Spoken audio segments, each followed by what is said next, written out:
Good afternoon, racing fans. Welcome to AjaxDowns for our final racing day of 2021. It is November 3rd, and it is a gorgeous day. Although don't get too excited because it's a little cool out there. But the sun is shining, and it's going to be a great day. I can hardly stand the excitement for today, and mostly because I am so pleased to be joined by a special guest host today. Rob Snook is here to handicap some races with me and enjoy the day. And Rob is, oh my gosh, I don't even know where to start. But first of all, Rob, you hear him on the radio in Durham on CKDO. He is the sports director. You have seen Rob since, I think, 2002 maybe, on CBC telecast for the Olympics. And if you were lucky enough to be at a Hall of Fame presentation when he was there, the Canadian Disability Hall of Fame 2017, he has done it all. I think he's covered something like 17 sports events. Okay, that's enough of that.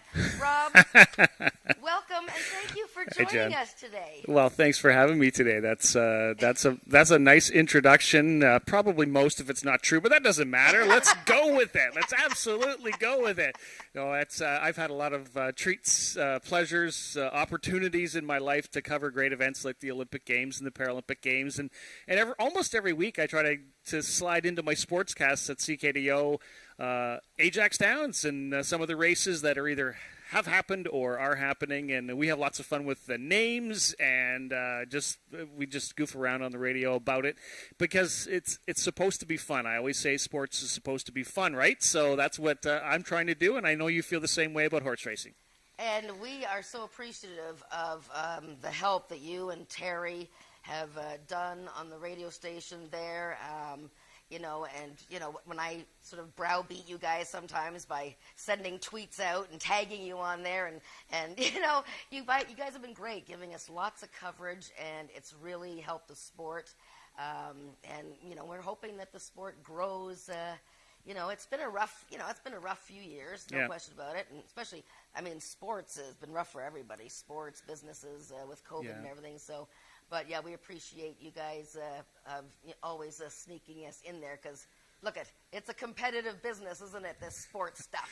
Well, it sure is, and we like it. We actually, Terry and I both come to the races usually a couple times a year and check it out and have fun. And we don't even always announce when we're here, but we have fun with it, and we like to talk about it on the radio. And Emilio Trotta has been so good to us. And also, sometimes we'll have a question on the radio, and we're bantering back and forth, and we don't know the answer. And all of a sudden I look down on my phone, and Emilio, who's the GM, of course, here at AjaxDowns, will be like, oh, it's this or that. He's our unpaid researcher, so we appreciate his help too. Oh yeah, well, there's a bunch of us that we're always listening every morning. I listen on my computer because I can't get it where I'm way out in Brampton there. But it's great. You guys are awesome, and your show is awesome. So, thanks. You were in Tokyo all this summer for the Olympics. Wow, what was that like? Well, it was really different. That's for sure. It wasn't my first Olympic and Paralympic experience, that's for sure, and that's how I know it was so different. We had all of the COVID protocols, of course, and not even just when you got there, but leading up to it. I think I was tested around 25 times. Wow. From mid-June until, early to mid-September.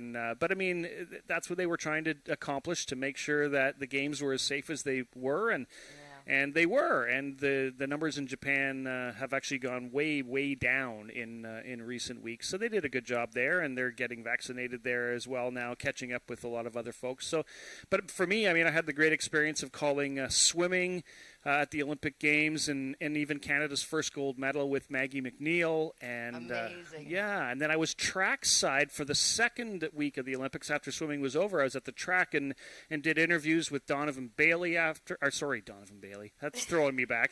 With Damian Warner after his gold medal in the decathlon. Donovan Bailey. And I was just reading about Donovan the other day, and so it's so many good experiences, and cool. it's so fun to be trackside and be poolside, and then at the Paralympics I called the play-by-play of wheelchair basketball as well. So that is great. Yeah, a Wow. lot of great experience. Yeah. No, But it was that's long. awesome. It was really long. It was 7 weeks, so a long time to be away from your family.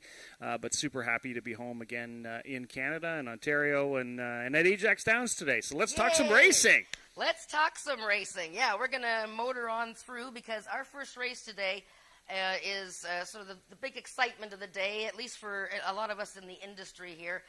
There's no wagering on race one, but this is an historic race. This is the first turn race, hook race they call it in quarter horse racing, in the history of Ontario quarter horse racing, Ajax Downs. It is 770 yards. Actually, that's race 2 up on the board there, but race 1, again, no wagering on it. But Rob and I did picks because, you know what? That's what we do. That's what we do. I handicap anything. If there's like bugs running on the floor, I'm going to handicap and see who, and the tractors and all that.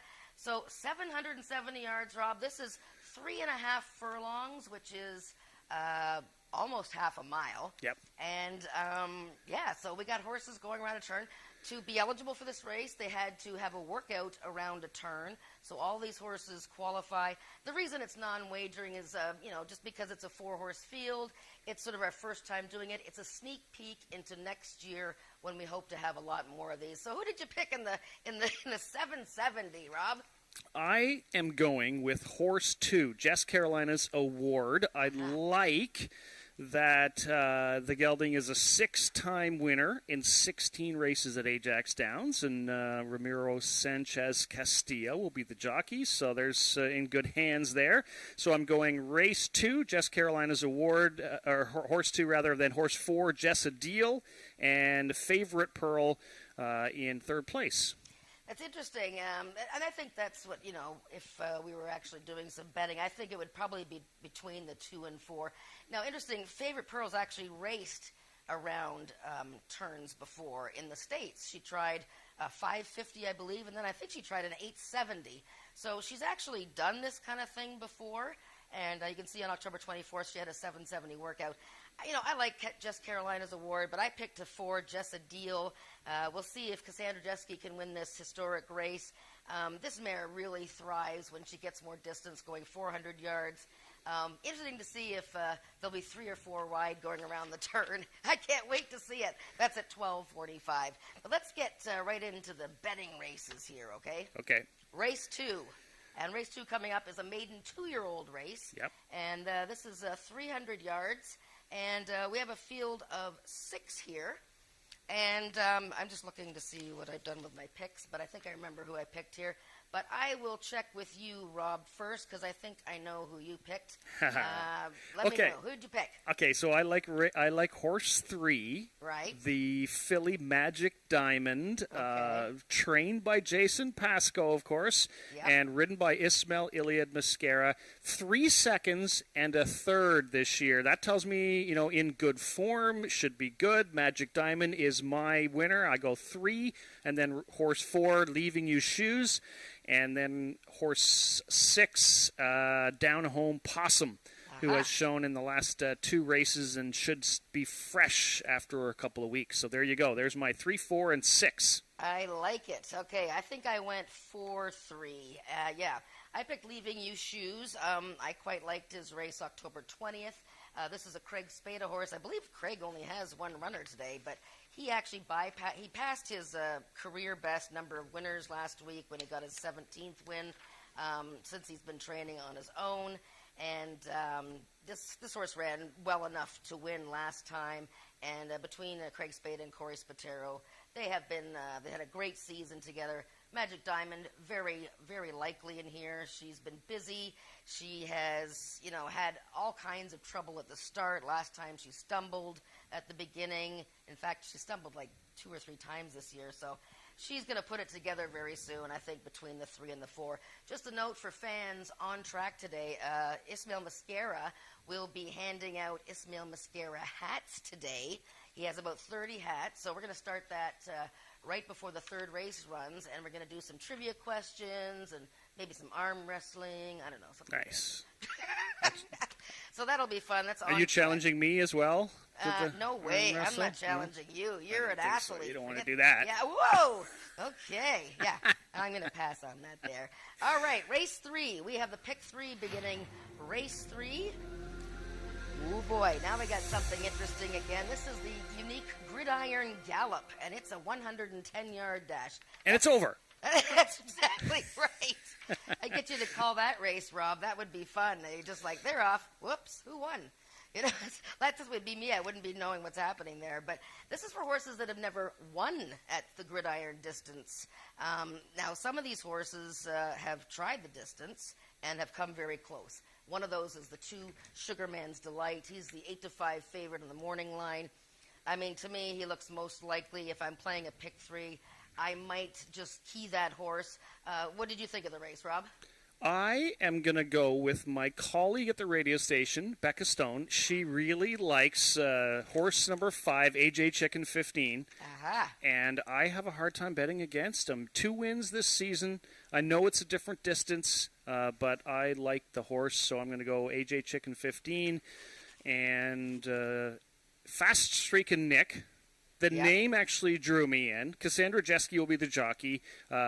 Last time out was second. The time before that was first. Yep. Like the bit of a run that the horse is on. So I'm going Fast Streakin' Nick second. And then Sugarman's Delight I'm going to put down in third place. So that's maybe a bit of a surprise. But I'm going 5, 3, and 2 in the Gridiron Gallop, which will be starting and ending that quickly. That's right. That race goes in just under 7 seconds. But fans love it because, you know what, it starts almost right in front of the crowd. So today we've got a little bit of everything. We've got our first turn race. We've got a Gridiron Gallop. We've got 11 races, 10 of them betting. So lots of opportunities and fun for our last day of the season. All right, race 4. We're going to start our first. Wait, you didn't tell us who you're going with, Jen, did you? I picked Sugarman's Delight there. Okay, you did. Okay. I started off there. I snuck that in. But, you know, it's not about me. They can read my picks in the program and my little write-ups and my little gems there. Race 4 is the first leg of our first pick 4. This is our favorite bet. Nick and I always, we love the pick 4 wagers. You know, you don't have to bet a lot of money, and you can win, you know, a pretty decent amount if you get 4 winners in a row. And Frank Ferrari, the track announcer, and myself will have tickets up to show you ideas on how you might want to play them throughout the day. But the first leg, we have a scratch of the 2 horse. Red Wagon Dust is out, which is too bad because he's been having a good season for Amanda McCormick. So that leaves us with a field of 6. And I will tell you that I picked Had to Be Relentless, thinking that maybe he can rally in time here with Josh Scott riding. Who do you like, Rob?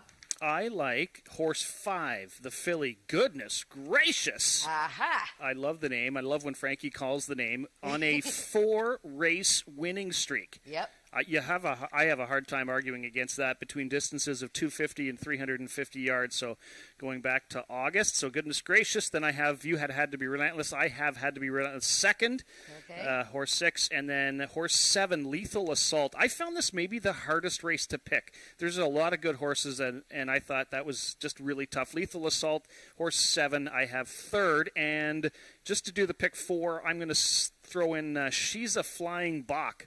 Bach. Yeah, so I'm going to go 5, 6, 7, 2. Nice. Yeah, I mean, I think the outside 3 horses, goodness gracious, has been really molded into a wonderful runner by Carol and Dave McIntyre.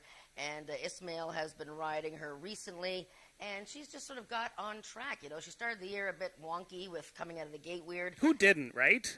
I mean, everybody started this year wonky. I'm still wonky, so, you know, I'll be wonky right through until next year. But anyways, yeah, and that's a good pick. And, you know, I think she's the one to catch. And my horse that I picked, Had to Be Relentless, will be the one that will be coming at her in the late stages. So, yeah, it is a tough race. I totally agree with you, Rob. That is one of the trickier races of the day, first leg of the pick 4. So let's move on to race 5. This is 330-yard allowance race. And this is for non-winners of 2 lifetime or Ontario breds who have non-winners of 3. So anyways, it's a very interesting little race. The 1 horse is scratched Blue-Eyed Merlin. I can tell you right now, we are going to have a horse in this race that is going to be very heavily favored, and that's the 3 horse Twixt of Fate. My goodness, this wonderful gelding, stakes winner last year, second in all 4 of his races this year. 2 of them stakes events. He's won over $30,000. But boy, oh boy, he's finally in a spot that he should be able to win this race. What do you think, Rob? Well, I guess I'm probably going to look foolish because I like Twixt of Fate, but I have him second behind Fly Bell Cartel, the number 4 horse. Josh Scott, the jockey, 4 races in 2021, 1 first and 3 seconds. To me, that's great. I mean, you can't ask for much more than that. So I'm going to go horse 4, horse 3, and horse 2, Princess Leia, because it's Star Wars and it's Princess Leia, and I have no choice but to choose that horse. So there you go. Yeah, I mean, that second leg of the pick 4, I mean, you're either going to key or I would suggest that you press the all button, because all 4 of those horses, if Twix of Fate somehow, he's shortening up in distance and doesn't be able to get up to win, then I think Fly Bell Cartel, Princess Leia, or Me Zoomin' By could win that race. So, all right, good picking there, Rob. You have done your homework. I'm liking it. Well, yeah, and you know what that usually means. Hey, take it from me. I know exactly what it means, okay? I spend hours on this stuff, and then I'll merge from the day with, like, 1 winner. But anyways, we'll see how we do. How about race 6 now? Okay, so I would make an investment on investments. Very good. So horse 2, finishing at the season strong, it seems to me, in the money the last 2 races. And so with Brian Bell, the jockey from the Big Dog Racing Stable, investments, and then the number 5 horse, 'Cause I Can Jump, because I used to be a long jumper back in my sports days, and the number 4 horse, Kiss My Crystals. Watch your language. So I'm going 2, 5, and 4. I believe that we picked it exactly the same, both of us. We'll see in a second here. This is a maiden race, of course, for horses that have never won a race. And between investments and Kiss My Crystals, they both are quite experienced in trying to win their maiden. But investments has only had 2 races since last year. Both of them were very good. I did like the way he closed last time, 220. And the reason I picked him over 'Cause I Can Jump was she beat him last time, but I think the added distance will be a little bit more of a help to investments versus 'Cause I Can Jump. But between those 2, I think we got that race covered, Rob. Very good. We do. And we didn't even copy each other or anything. We didn't send notes or no. No, we just did this on our own. Well, I'm going to show a replay. This is race 7 coming up, and I'm going to show a replay of a horse here. This is a maiden event, race 7. And, again, for horses that haven't won a race. And we have a field of 6 here. And the reason I'm showing this replay, and usually I show a couple of replays of horses that had a little bit of trouble. And they're off, hung up starts. at the start, was just stepping. How quickly is okay, Fitz we're the starting winner? this already. Yeah, I hear Frankie. Yes. So I'm going to show you here. This is a Jazz Steppin' in race 7. Now, we'll watch her again. She's in the 3 post coming up here. And she came out of the gate and sort of went sideways and brushed the gate, which, there we go. So watch this 3 horse here. And she was the big favorite this day. She sort of, what? And then as soon as she did that, the 2 horses in front of her both took her path away anyways. I love, though, you got to watch this. She digs in this filly, Rachel Isaac's riding, and she gets along with her well. Even past the finish line, she's blowing by all the rest of the horses. I think she was mad because there's no question to me she would have won this race easily. She's had more than her share of bad luck this year, Rob. Jazz Steppin', she's my best bet of the day. I hope that Rachel doesn't get mad at me for putting the pressure on, but I think today is her day. What do you think? Well, I cannot argue with you. I have actually also picked Jazz Steppin' to take race 7 over the 300-yard distance with Rachel Isaacs on board. And then I like horse 4. Okay. Got to go with it because it's Country Chicks Rock. And, of course, one of the radio stations I work for is KX Country. So there's a natural there, right? So there you go. I'm going horse 6, horse 4, and then 3. Chicks got me wondering. Anything that has to do with chicks is one of my favorites. So I love Chicks Dig My Money Bags, but not racing in this one, of course. Yes. But so 6, 4, and 3. You know Chicks Dig My Money Bags. That's wonderful. Yes, he's a good dude. We talk about him on the radio all the time. Yes. It's the most interesting name. Actually, he's known as Louie to his owner and all of us. We call him Louie because Chicks Dig My Money Bags is a bit... It's a mouthful? Yeah, something like that. I mean, look, if Jazz Steppen doesn't win today, you're right. I mean, there could be a couple of chicks in here. The horse that we don't know much about is the first-time starter, the 5, Isa Coco Puff. And this is a first-time starter for Chantal Bourgeois, who's had very good luck with a young runner this year by the name of Summers Grace. She does very well with all of her horses. This is a half-sister to one of her really trusty and sturdy runners she's had in recent years, Isa Dexter. And it'll be interesting to see how this one runs first time out, getting a start in at the end of the season, get some experience and something to use as a platform for next year. And the 2-horse Signature Eyes, I mean, he's a horse that actually won a race. He won a race back in September, but he was disqualified because him and Up and Over were smashing each other all the way around. Now, since then, he's been 3rd and 5th. He's certainly due to step up and win. I just think Jazz Steppen, I think the racing gods are going to be looking down on her today. She's going to get a good start, and she's going to be able to scamper away. And if she does, will you do some Jazz Steppen? That's what I want to see. And that's possible. What the viewers want to see. Ooh, I don't know about that. But you know what? It's cold enough that I might be doing Jazz Steppen all day long. Right. I gotta get my toque out and stuff. All right, we got the second pick 4 is starting on race 8. So if you can pick the winners of races 8, 9, 10, 11, you spend 20 cents, use one horse in each race, it costs you 20 cents, or you can use a bunch of horses in a race. I love this bet, and you'll see the tickets that Frank and I have done up to get an idea. This is an allowance race, the first leg. This is 330 yards, and it's for Ontario breds, non-winners of 2.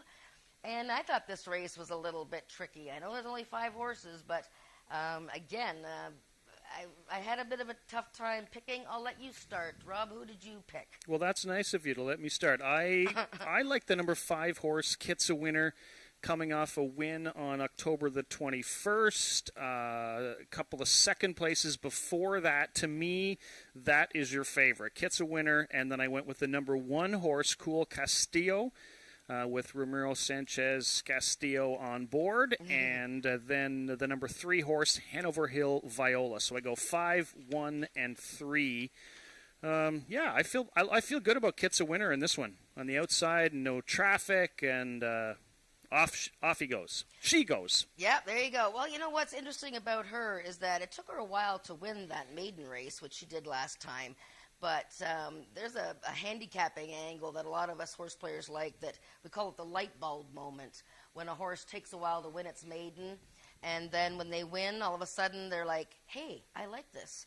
And the horse will just come back and win again. So it'll be interesting to see how she does. I should make note that her regular rider, Max Badal, was injured last week, and he had surgery on his foot. I hope, Max, you're watching, because we love you and we miss you, and we're going to be waiting for you to be back in the saddle next spring. So get well soon, our Maxie Max, who also rides at Woodbine, too. But yes, Kit's a Winner. Having said that, I picked the 4, Up and Over. And he's only had 4 races this year. In fact, he only had 2 races last year, but I quite liked the way he's been running this year. He's been second a few times, coming very close, and I just think that he might be able to get up and over and get the win today. Corey Spatero riding, and of course Corey is currently the leading rider by wins. He's a leader by 3 over Ismail Mascara, and then for the year-end honors and the trophy at the awards dinner, he's got a more sizable lead by points from the quarter racing owners, but we do have a nice little battle going on here today between Corey and Ismail for the number of winners ridden at the AjaxDowns meeting. So we'll see how that race goes. Ismail's not in that race, so there you go. How about race 9? Okay, this is the final pick 3 of the 2021 season. No. I'm getting sad already. I'm getting misty. Number 1, Carolina's Girl, a fairly significant scratch there. She's scratched number 1 in the 9th race. So we have a field of 6, a speed index race, just 250 yards. So this is a shorter distance for some of these horses. Actually, a lot of them have been enjoying going shorter distances. I picked the 5 who's actually cutting back in distance, Who's Hot Now. She's coming out of one of the stakes races last week, won by one of her owner's other horses, all out of sugar. So I sort of went out on a little bit of a long shot shopping in that race. The ninth race is what the race we're talking about, the 5, Who's Hot Now, with Ismail Mascara. Who'd you pick in the ninth race, Rob? I picked the number 2 horse, You're Not the Boss of Me. There's, the gelding. Cassandra Jeske will be on board. That's a Christine Tavares horse. And just like the feistiness, always in the money, it seems, showing the last time, in fact, showing 3 of the last 4 races, just says something to me. And just the name. I love the name. You got to go to the name sometimes. So I go with then the number 7, Chiseled Man, in 6 races this year. A win, a second and 2/3. Got to like that. And then Hanover Hill Lucas, the number 3 horse, in 3rd place. Look at our picks, okay? Nick would love this. Nick Kukos would love this, okay? Because your picks are 2-7-3.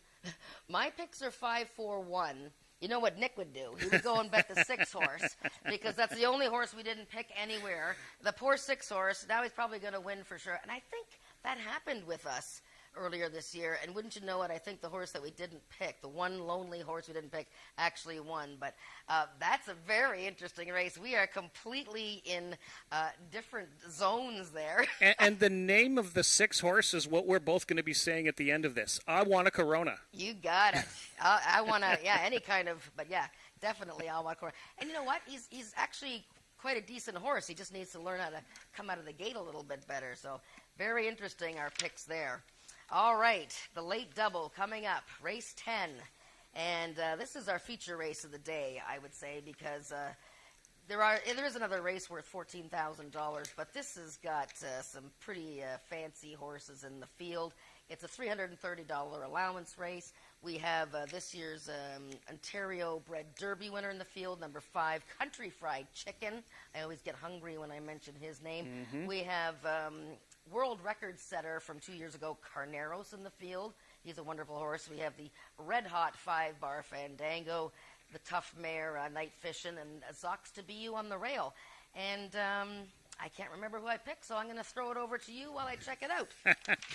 And I feel like this was another tough one, even though, 5 horses to choose from, but I felt like there could have been, 4 winners in this one. So, yes. But I went with the number 2 horse, Carneros. It could be a big afternoon for Ismail Mascara, of course, because he's in the hunt trying to chase down Corey Spataro for, the most wins, and who knows how important that race could be or could not be. We don't know, but that was my choice, and then I went with the number 5 horse, Country Fried Chicken, because I love the name as well, and the number 4 horse, Night Fishin'. So Carneros and Country Fried Chicken and Night Fishin' are my 3 choices. And I have the same 3 picks, Rob. I just have them in a little bit different order. The pairing of Carneros and Country Fried Chicken from leading owner Melina Fitchin and leading trainer Jason Pascoe, they're very, very strong in here. I just took a shot with Night Fishin' because she posted a really big win at the end of last season in October, where she beat Carneros and some good ones. She's never runs a bad race, this mare. She always tries hard, so I gave her a little bit of a shot to upset these 2. But yeah, those are the 3 horses I think that we'll be looking at for sure. When you said you gave her a shot, I thought this was all science, but you're telling me you're just taking a shot? Taking a shot. But, I don't want to pick the favorites all the time, and I know that one of those 2 horses, the Chicken or Carneros, will be favorites. So, I like the mare, and so we'll see how she does. But yes, taking a shot. All right, race 11. We end the day with, I think one of the more difficult handicapping events on the afternoon. The last race, which is the second part of the late double, and the last leg of the second pick 4. And we've got 8 horses in here, and it's a speed index race, 80 and under, going 330 yards. And we have horses in here that are coming off wins that have had big seasons. We got a pairing from owner Emily Obu. We got horses that are seeking their first wins of the season. So, it's going to be an interesting race. I believe I picked, let me just make sure, I think I picked the King's Man I did pick the 7, the Kingsman. This is from the First Line Racing Syndicate, and that's a syndicate that you can get involved in and own a share of a horse. I like the fact that he's stretching back out from that 110 yards, and I think he's going to run them down from the outside. Who did you pick, Rob? I went with the number 2 horse, SR Blue Hawk, another Jason Pascoe trained horse in 9 starts this year, 3 wins, 2 seconds. So as long as the horse is fresh enough, I'm going to go with the number 2 SR Blue Hawk, and then the number 3 horse, Hanover Hill Dashing. And then the number 8 horse, I think Icon, a winner in his last start. So there you go. Wow. Well, you did some great work. I mean, you really knuckled down and did some handicapping. And I know a few days ago you were a little bit like deer in the headlights. But yes. You are all set to make some wagers. And don't forget to make that wager for Becca because she wants to bet that AJ Chicken 15. And really appreciate you coming on with us, Rob, to join us today.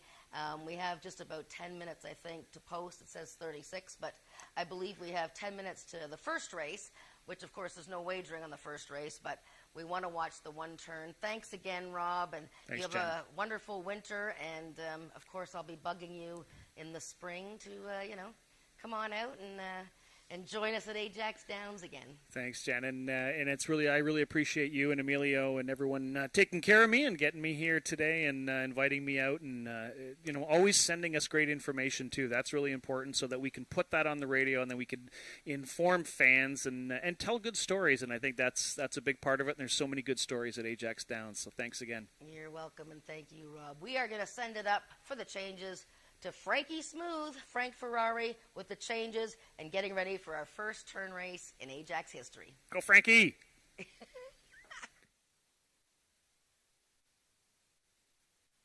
Well, thank you both, Jennifer and Rob.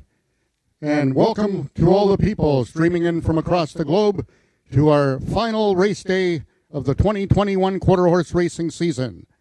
Once again, race number 1 will be a non-wagering event. It's a 770-yard distance, 3.5 furlongs to be exact. The first time in Ontario quarter horse racing history, this race will occur in about 8 minutes. I will now take you through the program with all of this afternoon's changes on our 11 race card. In race number 1, the following overweights: number 1, Heavenly Fighter, 4 pounds over. Both number 2, Jess Carolina's Award, and number 3, Favorite Pearl, 2 pounds over. Once again, race 1 is a non-wagering event.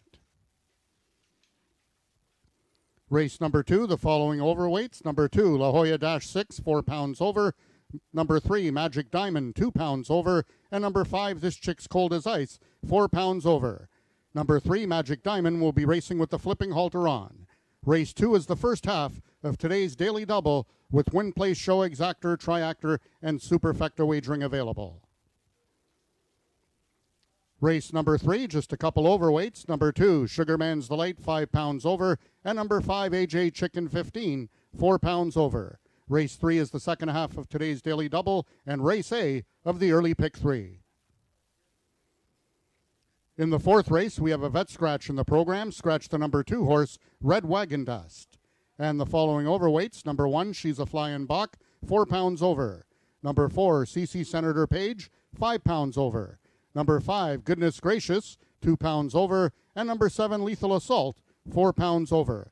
The number 3 horse, Mom's Extravagant Heart, will be racing with the flipping halter on. Note that race 4 is race A of the early pick 4. In the fifth race, a vet scratch in the program. Scratch the number 1 horse, Blue Eyed Merlin. And a couple overweights, both carrying 2 pounds over, are the number 2 horse, Princess Leia, and number 5, Me Zoomin' By. Horses racing with the flipping halter on: number 2, Princess Leia, number 3, Twixt of Fate, and number 4, Fly Bell Cartel. In race 6, just a couple overweights: number 2, Investments, 5 pounds over, and number 4, Kiss My Crystals, 2 pounds over. Horses racing with the flipping halter off is the number 4 horse, Kiss My Crystals. Race 7, just a couple overweights. We have number 2, Signature Eyes, 5 pounds over, and number 6, Jazz Steppin', 4 pounds over. Horses racing with the flipping halter on: number 5, Eyes a Cocoa Puff. In the 8th race, the overweights, number 1, Cool Castillo, 2 pounds over. Number 2, Winning Okie, 4 pounds over. And number 3, Hanover Hill Viola, 5 pounds over. Race 8 is Race A of the late pick 4. In the 9th race, we have another vet scratch in the program. The number 1 horse, Carolina's Girl, will not go postward in today's 9th race. And the overweights, number 3, Hanover Hill Lucas, 5 pounds over. Number 4, High Class Ecstasy, 4 pounds over. And number 5, Who's Hot Now, 2 pounds over. Race 9 is Race A of the late pick 3. Race number 10, the overweights, both number 2, Carneros, and number 4, Night Fishin', 2 pounds over.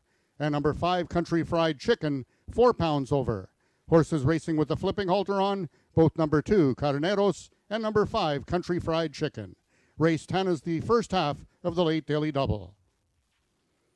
That brings us to the final race of the afternoon and the season, race number 11. The flipping halter off on number 1, Just As Sweet As Me. Flipping halters on, number 2, SR Blue Hawk, number 4, Caraway's Jet Moon, and number 7, The Kingsman. And the overweights, both number 2, SR Blue Hawk, and number 3, Hanover Hill Dashing, 4 pounds over.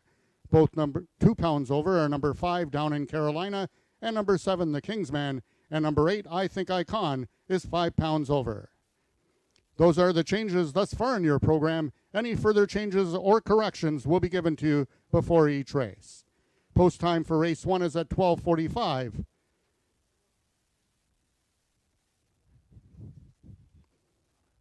In about 5 minutes. Also note that the track conditions are listed as fast.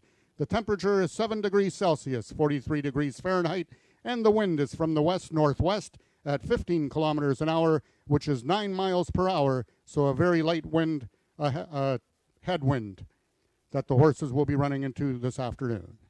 Everyone have a pleasant day.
The horses are now entering the track for today's first race. It's an allowance for 3-year-olds and upward, which have never won a race around one turn. For running for a purse of $11,000, the distance is 770 yards. Number 1, Heavenly Fighter, owned by Brooke Sisson, trained by Sean Slater, and ridden by Rachel Isaacs. Number 2 is Just Carolina's Award, owned by Rick Crispy, trained by Tom Dunlap, the Mount to Ramiro Sanchez Castillo. Number 3, Favorite Pearl, owned by Melina Fitchin, trained by Jason Pasco, Ismail Mosquera in the saddle. And completing the field, number 4 is Just a Deal, owned by the partnership of the Peikoff Cattle Company and Marie Broadstock, trained by Bob Broadstock, and ridden by jockey Cassandra Jeske. That is your field for the first race, going a distance of 770 yards, approximately 3.5 furlongs.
All the horses are approaching the starting gates. Just 1 minute till post time.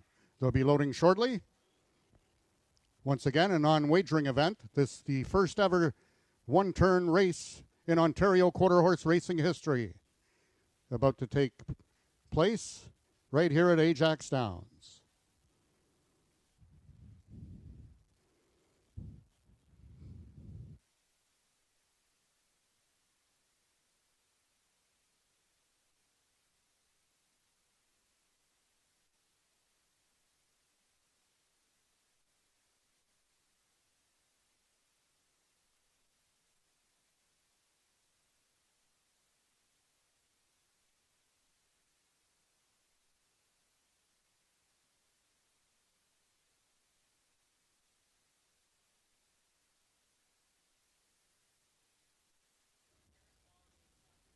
All the horses have now reached the starting point. It's post time.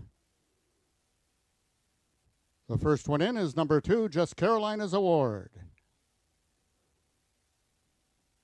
Number 3, Favorite Pearl, the lone gray in the field. The last one in is Just a Deal. They're at the post. And they're off in the first hook race in quarter racing Ontario history. Right to the lead goes Just Carolina's Award. Second in the center is Favorite Pearl, and relaxed third on the outside is Just a Deal, now encouraged by Jeske to take over the lead.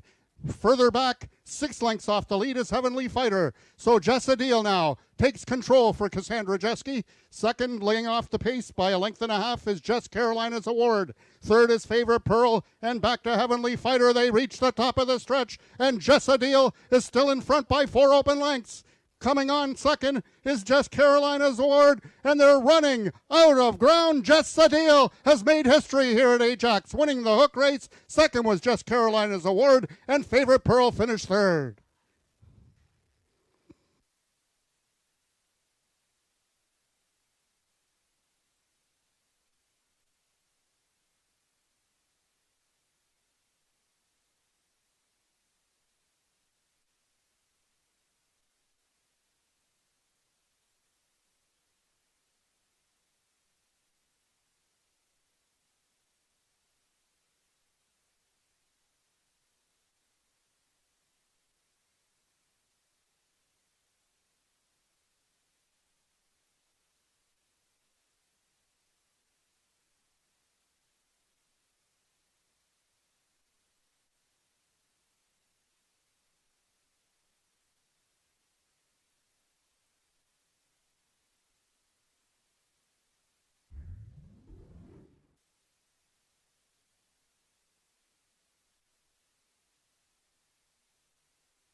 So the order of finish in race number 1 was the winner, number 4, Just a Deal. Second was number 2, Just Carolina's Award. Third, number 3, Favorite Pearl. And fourth, number 1, Heavenly Fighter. They're at the post.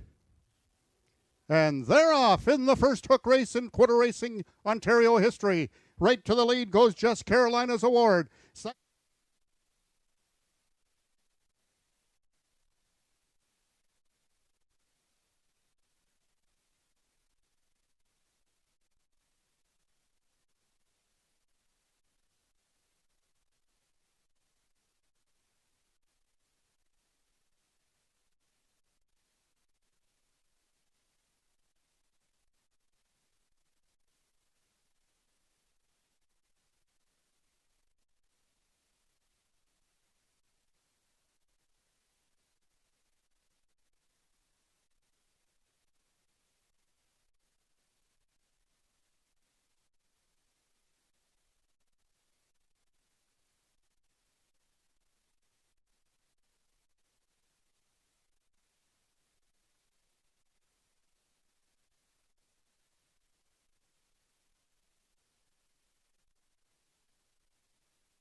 horse Just a Deal with the connections Marie Broadstock and the Peacock Cattle Company, trained by Bob Broadstock and ridden to victory by jockey Cassandra Jeske, the first ever 770-yard winner here in quarter horse racing in Ontario history. Just a Deal winning the distance with a time of 42.022 seconds, which is a speed index of 78. Just a Deal, 5-year-old Sorrel mare by Deal a Game out of Jess Marcy by Mr. Jess Perry. Foaled in Texas by Pete A. Scarmadro. Just a Deal, owned once again by the partnership of the Peacock Cattle Company and Marie Broadstock, trained by Bob Broadstock and ridden by Cassandra Jeske. Second was number 2, Jess Carolina's Award. Third, number 3, Favor Pearl. And fourth, number 1, Heavenly Fighter. Those are the total results of the first race. In this upcoming second race, which is going to be the first half of today's Daily Double, once again, there will be wagering. Win, play, show, exactor, triactor, superfecta, the first half of today's Daily Double. The following overweights, number 2, La Jolla Dash 6, and number 5, This Chick's Cold as Ice, both 4 pounds over. Number 3, Magic Diamond is 2 pounds over and will be racing with the flipping halter on.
Wow, was that a historic moment in AjaxDowns history? I mean, they've been racing quarter horses in Ajax here since 1969-8, and we had a nice crowd here to cheer on the horses going around a turn, the first hook race ever in the history of Ontario quarter horse racing. The winner was Just a Deal, and this is a mare owned by Marie Broadstock, trained by Bob Broadstock.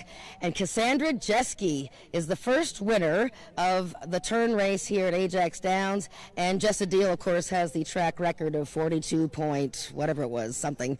Cassandra, Nice. tell us about breaking out of the gate in the chute there and riding in a turn race. What do you want to know? I mean, we break out of the gates all the time on races. Well, I mean, it was longer, so are you screaming at your horse as if it was a 300-yard race? No. Or were you trying to rate her? I definitely wasn't trying to rate her either. I mean, it's not that long of a race. You want to be there, and she had so much to give for that race, so I didn't really have to do much but keep her up there. Now, you were actually outside. I think you were 3 wide. Were you worried about that at all? I was a little bit worried about the turn because it can come up pretty tight, especially for a big mare like her. And I've seen the other 2 breeze and they get out a little bit. So, So you knew you were okay there. yeah, I was just trying to be ahead so that they couldn't push me out. I see. And tell me about the last bit of that, the last eighth of a mile of that 3.5 furlong race. Did you feel the difference with your legs. It looked like she was getting a bit tired. We were both definitely getting tired. I was definitely checking my stakes, making sure nobody was coming. Well, congratulations. Thank What you. a thrill. Bob, Jessa Deal, you've trained her for this race, and, you know, if it was betting on it, I would have bet everything. But, I mean, you knew she was going to enjoy the distance. We hope that we have lots of horses next year. How important was this race for AjaxDowns? So, you know, getting this tower done and opening up our racing product to more than just straight racing has been a goal of mine for several years. And to finally get this done on the last day of racing in 2021, I hope it sends the message to everybody out there that we're going to run these races next year on a regular basis, and they're going to make up a part of our program, and hopefully the crowd and everybody gets a lot more excited about it because you get to see a little bit more racing for sure. It was, from where I was standing at the turn there, it was thrilling. I mean, I watch thoroughbred races all the time, but to see these quarter horses they race so fast and go like 60 kilometers an hour, to go that fast almost around a turn, I mean, you must have been thrilled. I mean, you've worked your mare around a turn, but what was it like to watch the race? Well, you know, as a trainer that's only done quarter horses, trying to figure out what's right and what's wrong to send a horse that long is very much a learning experience, and I had no idea what to expect. So we've been setting her, galloping her out quite a bit, hitting those turns really hard because we wanted her to be ready, and we felt we were in the best place we could be going into it. And so you have high hopes for these races again next year. For sure, and that'll bring that mare back too. She'll get to come back and have a renewed life going around a turn.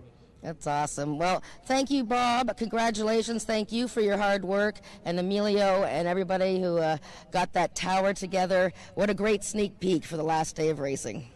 Thank you very much. All right, we got betting races coming up. Race 2 coming up in 14 minutes.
Well, hello there, and that was a pretty exciting way to start the day. And we have more excitement throughout the rest of the afternoon. Easy for me to say, I'm still excited. Ismail Mascara, who is 3 wins behind Corey Spatero at the meeting, is going to have a hat giveaway. He had his own hats made, and he's going to sign them for you. But you might have to answer a trivia question or two. So stay tuned during the course of the day, and I believe I'll start with Ismail right before the 3rd race. So we'll be giving away signed Ismail Mascara hats. You can say hello to him, and just watch for me because I'll be popping up anywhere. So let's get going here. We got race 2 coming up, and this is a maiden race for 2-year-olds, and our first wagering race of the day. So we start with the number 4 horse, the horse that I picked in this race, and right now the heavy favorite, and that is the lone boy in the field, and that's Leaving You Shoes. Number 4, Leaving You Shoes from the Craig Spada barn, and what a season Craig has had with his team, which includes jockey Corey Spataro and his daughter Lauren and his assistant Matt Storms. 17 wins they've had this year, and this 2-year-old, it looks like he's pretty much all set to win his maiden, second in his most recent start, and he really had the lead just until the last little bit there when a first-time starter come and nabbed him right at the finish. So Leaving You Shoes looks like the logical favorite in here, but the number 3 horse, which was my guest Rob Snook's pick in here, Magic Diamond, she cannot be ignored. This is a black filly, an Ontario bred for our leading trainer Jason Pascoe, and she's had a bunch of bad luck this year. She's had 8 tries for her maiden win. The first race she had was back in April in Oklahoma, and since then she's been second 3 times, including her latest when she ran really hard, and she didn't have a good start last time and still finished second, beaten just 3/4 of a length. So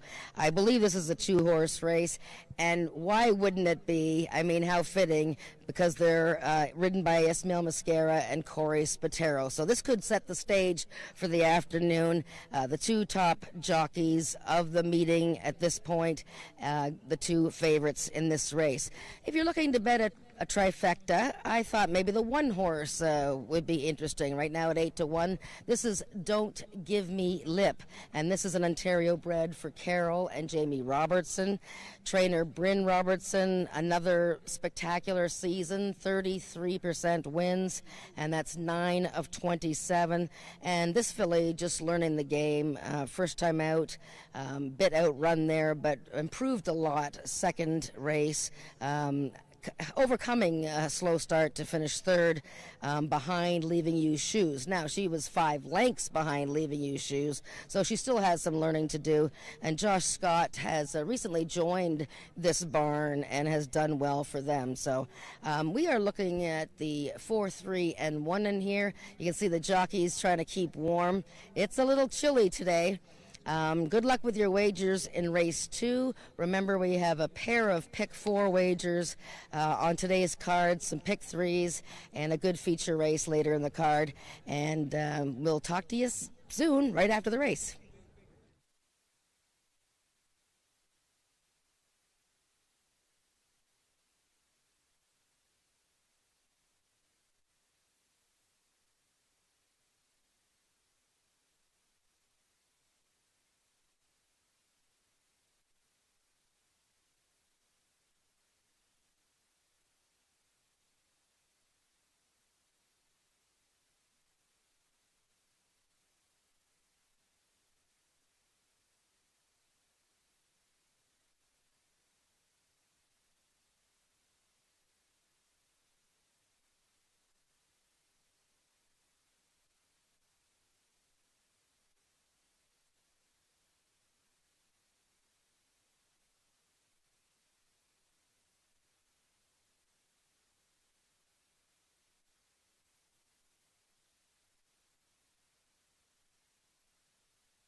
The horses are now entering the track for today's second race. It's for maiden 2-year-olds, running for a purse of $11,000. Number 1, Don't Give Me Lip, owned by the partnership of Carol and Jamie Robertson and ridden by Josh Scott. Number 2 is La Jolla-6, owned by Paul Garrison, 10 Harriot in the saddle. Number 3 is Magic Diamond, owned by Milena Fitchin and ridden today by jockey Ismael Mosquera. Number 4, Leaving You Shoes, owned by Craig Spada, Corey Spataro aboard. Number 5 is the GFR Equine Services This Chick's Cold as Ice, ridden today by jockey J.B. Botello. And completing the field, number 6 is Down Home Possum, owned by Paul Garrison and ridden by jockey Norman D'Souza. That is your field for the second race, going a distance of 300 yards. 3 minutes till post time. Race 2 is the first half of today's daily double.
All the horses are now approaching the starting gates. Just 1 minute till post time.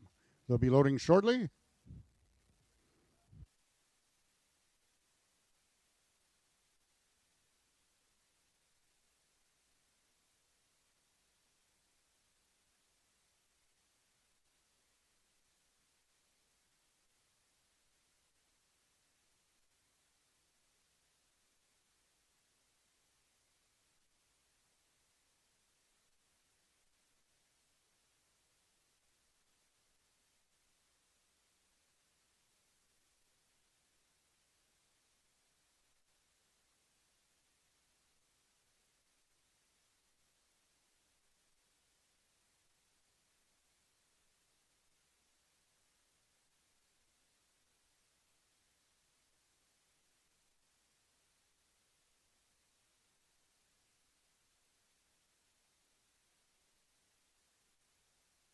All the horses have now reached the starting gates. It's post time.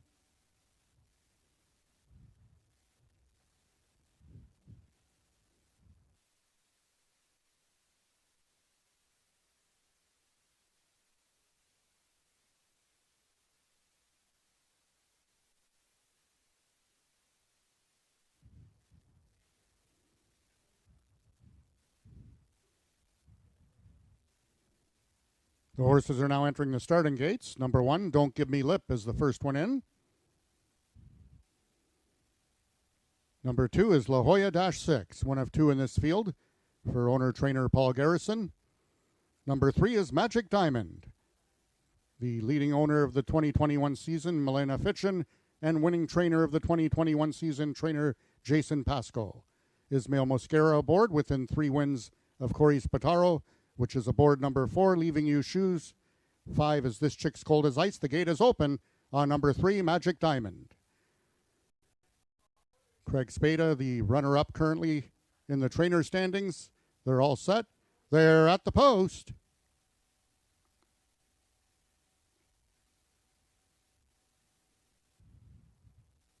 And they're off. Magic Diamond veering at the start. Away quickly is Leaving You Shoes. Don't Give Me Lip second. Third from the outside. This Chick's Cold as Ice with Down Home Possum. But Leaving You Shoes, the lone colt in this field, is going to be taking his picture as he's going to win it by 3 parts of a length. Don't Give Me Lip was second. And completing the triactor, This Chick's Cold as Ice. Race to an official 415.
Official winner of the second race was number 4, Leaving You Shoes. Second, number 1, Don't Give Me Lip. Third, number 5, This Chick's Cold as Ice. And fourth, number 6, Down Home Possum.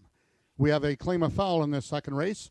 The rider of number 2, La Jolla-6, unofficial 6th place finisher, has lodged a claim of foul against number 3, Magic Diamond, the unofficial 5th place finisher. Therefore, it does not affect the top 4 finishers, the numbers on the board.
Once again, ladies and gentlemen, this race is under review by the stewards with an inquiry.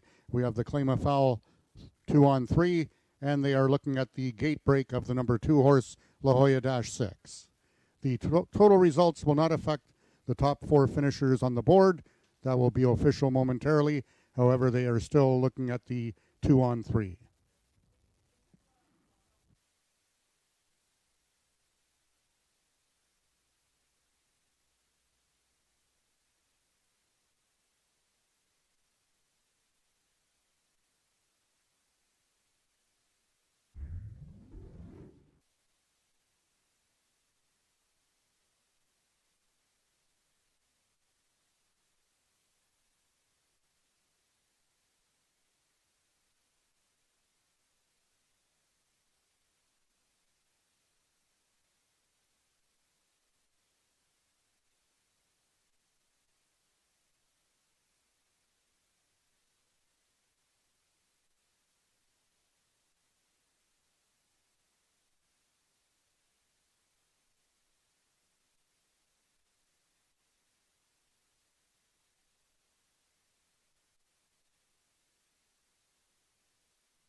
Ladies and gentlemen, after a review of the video, the stewards have determined that number 3, Magic Diamond, be disqualified from 5th and placed last for causing interference out at the start on number 2, La Jolla-6.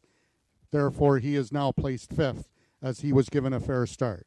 The second race is now official. The winner is number 4, Leaving You Shoes, 2-year-old Sorrel Colt by Corona's Leaving You out of Ruby Shoes by Genuine Botticelli. Foaled in Louisiana by Aaron Krisman. Leaving You Shoes is owned and trained by Craig Spada and ridden to victory by 2021 rider champion Corey Spataro. Leaving You Shoes winning the distance with a time of 16.507 seconds, carrying a speed index of 58. Rechecking from top to bottom, order of finish in your program should read 256-134. Those are the total results of the second race. In this upcoming third race, we have the following overweights. Number 2, Sugarman's Delight, 5 pounds over. And number 5, AJ Chicken 15, 4 pounds over. Race 3 is the Gridiron Gallop, the distance of 110 yards.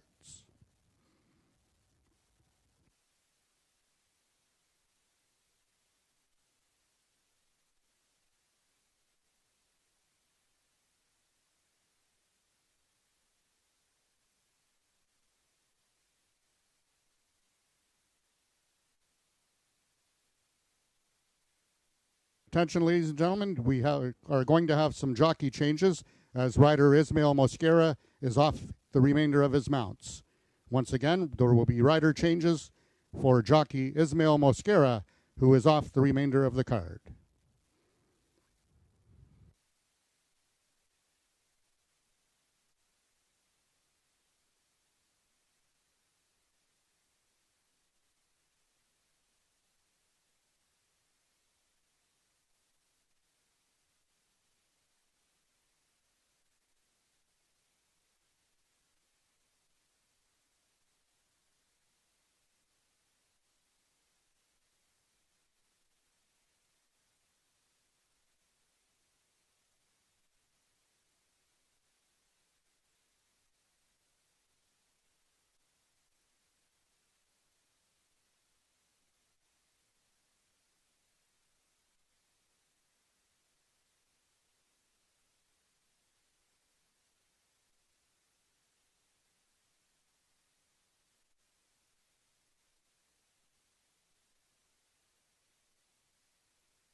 Ladies and gentlemen, in race number 4, the number 5 horse will now be ridden by Ramiro Sanchez Castillo. Ramiro Sanchez Castillo will now ride number 5, Goodness Gracious, in this afternoon's 4th race.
It is gridiron gallop time, race 3. Yes, I have people jumping here, jumping and keeping warm. And the sun is out, so it's beautiful. And the gridiron gallop, 110 yards. So this is a race that goes in just under 7 seconds, and it starts almost in front of the crowd here. And we have a big favorite at the moment, number 2, Sugarman's Delight. Now, today's gridiron gallop is for horses that have never won at the 110-yard distance. But a lot of these horses in this field have tried the 110-yard distance, Sugarman's Delight being one of those. And he has tried it 5 times, including October 20th, when he was 3rd, beaten a neck. And look at the horses that he was 3rd behind that day by a neck. The winner, Feisty Icon, multiple horse of the year, multiple stakes winner. And then Maryland Magic was 2nd, and he just won the Alex Peacock Championship last week. So Sugarman's Delight, he's got all the class in the world for this field, and it's just a matter of him breaking a little bit better than his rivals, I think. So that is the 2-horse, and right now 3-5 for owner and breeder Christine Tavares. Now, number 5, AJ Chicken 15. She is the little mighty mite. She's a mare that isn't very big, but she is lickety-split, and she has had a few chances trying this 110-yard distance, and she's done quite well at it, actually. Sorry about that. My papers are flying. She was in the same race as Sugarman's Delight on October 20th and finished 4th, but didn't have a very straight start from the gate that day. But in her season debut at 110 yards, she finished 3rd and had a very good start. She's tried the distance 7 times in total and placed in the top 3 times. And we welcome J.B. Botello to AjaxDowns from Western Canada, and he will be aboard AJ Chicken 15 for the gridiron gallop. And another horse to look at here, number 1, Piper's Return. Very quick gal out of the gate, and she has been running some big races recently at the speed index level. So the competition's a little stiffer for Piper's Return today, but she's very sharp out of the gate. And leading rider Corey Spatero, who just won the most recent race for Craig Spada on Leaving You Shoes, is looking for back-to-back winners on Piper's Return. Now, we have had some rider changes that will be coming up, so stay tuned to Frank Ferrare's changes. Ismail Mascara has a minor injury that he unfortunately suffered in the second race there, so we will keep you updated on the status of Ismail Mascara. Also, the changes do scroll at the bottom there of your screen underneath the odds. So good luck with your wagers in race 3.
The horses are now entering the track for today's third race. It's the Gridiron Gallop. It's for 3-year-olds and upward, which have never won a race at 110 yards, running for a purse of $11,000. Number 1, Piper's Return, owned by Les Baker and ridden by Corey Spataro. Number 2 is Sugarman's Delight, owned by Christine Tavares, Brian Bell in the saddle. Number 3 is Fast Streakin' Nick, owned by Christine Tavares, Cassandra Jeske in the irons. Number 4 is the Peacock Cattle Company's Hanover Hill Chelsea, ridden by Tony Phillips. And number 5, AJ Chicken 15, owned by Milena Fitchin, and ridden today by jockey J.B. Botello. That is your field for the third race, going a distance of 110 yards. 3 minutes till post time. Race 3 is race A of the early pick 3.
All the horses are now approaching the starting gates. Just 1 minute till post time. They'll be loading shortly.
Horses have now reached the starting point and they're loading into the gates. Number 1, Piper's Return is in. One of 2 4-year-old mares in this field, trying to give jockey Corey Spataro both ends of today's daily double. Number 2 is Sugarman's Delight, currently the 6-5 choice on the board. 3 is stablemate Fast Streak and Neck. 4 is Hanover Hill Chelsea, and the last one in, AJ Chicken 15. They're at the post. And they're off. Out together were Piper's Return and Sugarman's Delight. In the center is Fast Streak and Nick. From the outside is Hanover Hill Chelsea. We're going to have a win photo with Hanover Hill Chelsea and Fast Streak and Nick.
We have a photo to win in the third race between number 4, Hanover Hill Chelsea, and number 3, Fast Streak and Nick, and also a show photo between number 5, AJ Chicken 15, and number 2, Sugarman's Delight.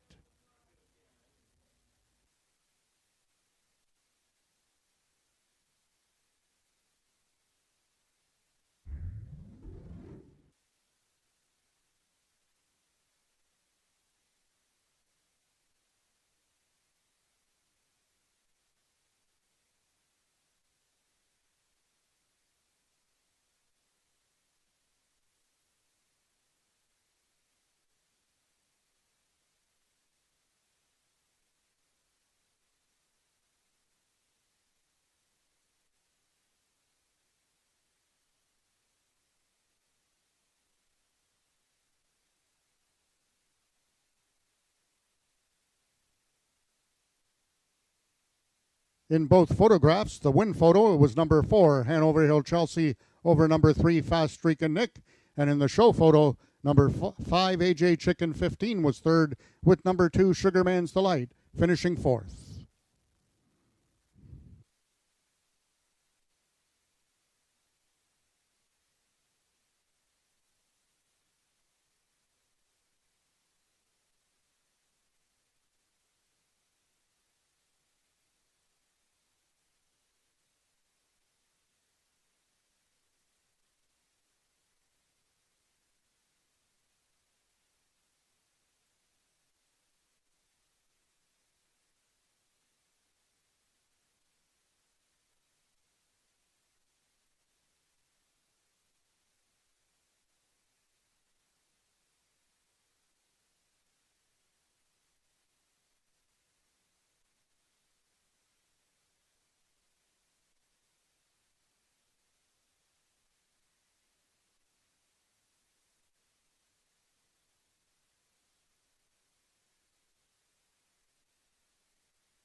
of the third race are now official. The winner is number 4, Hanover Hill Chelsea, 4-year-old chestnut mare by Makeout Artist out of Secret Sugar Woman by Sugarman Perry.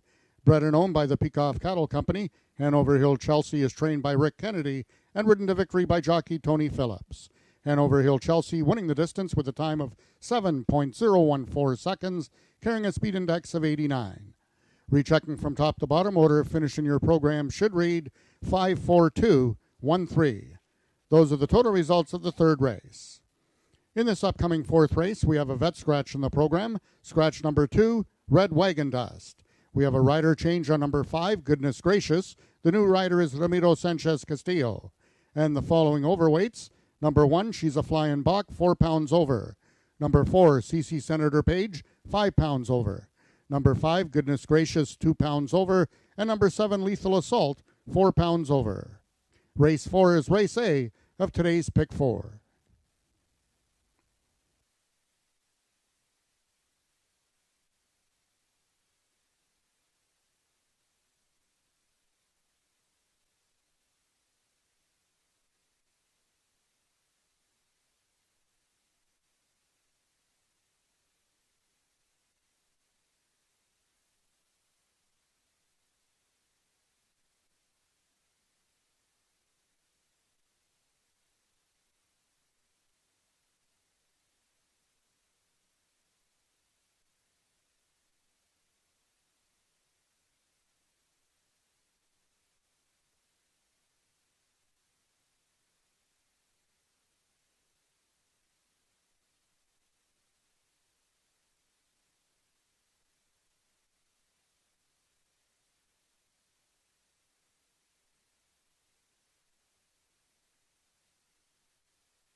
Yes, I had to put on the toque.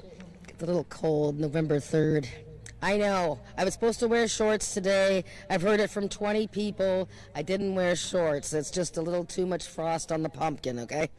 The Gridiron Gallop, the last one of 2021, was won by Hanover Hill Chelsea. What a wonderful 4-year-old filly for the Peacock Cattle Company owners and breeders. Trainer Rick Kennedy's with me. Jockey TP Tony Phillips, who has ridden her a whole bunch of times this year. That's her 8th win in 20 starts. TP, just quickly come over and tell me about Hanover Hill Chelsea. She'd never tried a 110-yard Gridiron Gallop. How did you get her to win this race when it seems that her best distances are at least 300 yards? Well, you got to remember, Rick Kennedy's a genius. He knows his horses, he knows what to do, and we work excellent together. He knows when to cut back, shorten them up. Look at Feisty Icon the other day. Nobody thought he'd win 110, but he done. He did. So, as I said, Rick Kennedy, he's got the remedy. Karen Kennedy got the recipe. They always send for me TP. Remember, the combination is deadly. Hanover Hill Chelsea. Wow, that was very good. I like that. And Rick is laughing with me here. No, I know. It's hard to match that. Rick, just quickly tell me about your season. You and your wife Karen have had a great year with Feisty Icon. Of course, coming off a Horse of the Year, his second Horse of the Year. He has won again a number of races this season. This gal, Hanover Hill Chelsea. What was your highlight of this year? You have to get right up close there. That's a tough question. I'm not sure. This is definitely one of them, and Feisty Icon winning a stake race in his 9th year was as well. I have to thank Norm and all my customers for the good stock they've given me, and TP for his riding, and Ed Walton for his riding. Yes, we miss Eddie. I hope Eddie is watching right now. Now, you play it by ear with Feisty Icon. I ask you the same question every year, and you just see how he goes. But, he is a guy that is quite animated during the winter. Is there a chance he will be racing again next year? There's a chance. I'm going to do it exactly how you said. I'm going to let him tell me. If he's ready to come back and he wants to do it, then I'll bring him back. If he tells me he wants to be out in the pasture, that's where he'll be. I think I'd like to be out in a pasture. No, never mind. Me too. And what did you think of the 770 race today? I thought it was fantastic. I thought everyone did a great job, and I'm looking forward to seeing a bunch more long races here. All right. Well, congratulations, Rick. Another great season. And Hanover Hill Chelsea, who won the Gridiron Gallop today for the Peakov Cattle Company.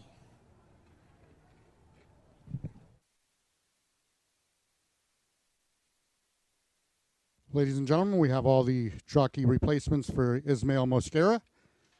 Starting race number 4. The rider of number 5, Goodness Gracious, is now Ramiro Sanchez Castillo. Ramiro Sanchez Castillo rides number 5, Goodness Gracious, in the 4th race. In race number 5, the number 2 horse, Princess Leia, will now be ridden by Tony Phillips. Tony Phillips, and corrected weight, will carry 120 pounds.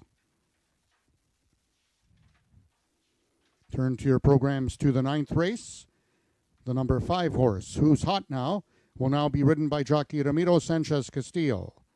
That's the Ramiro Sanchez Castillo, carrying 2 pounds over on number 5, Who's Hot Now. In the 10th race, the number 2 horse, Carneros, will now be ridden by jockey Brian Bell. Brian Bell will ride number 2, Carneros. Corrected weight will carry 5 pounds over, plus 2, 135. And in the 11th and final race of the afternoon, the rider of number 5 down in Carolina is jockey Josh Scott. Josh Scott now rides number 5 down in Carolina, riding the weight of 128 pounds.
And we're back. Oh my gosh, I look like an Eskimo.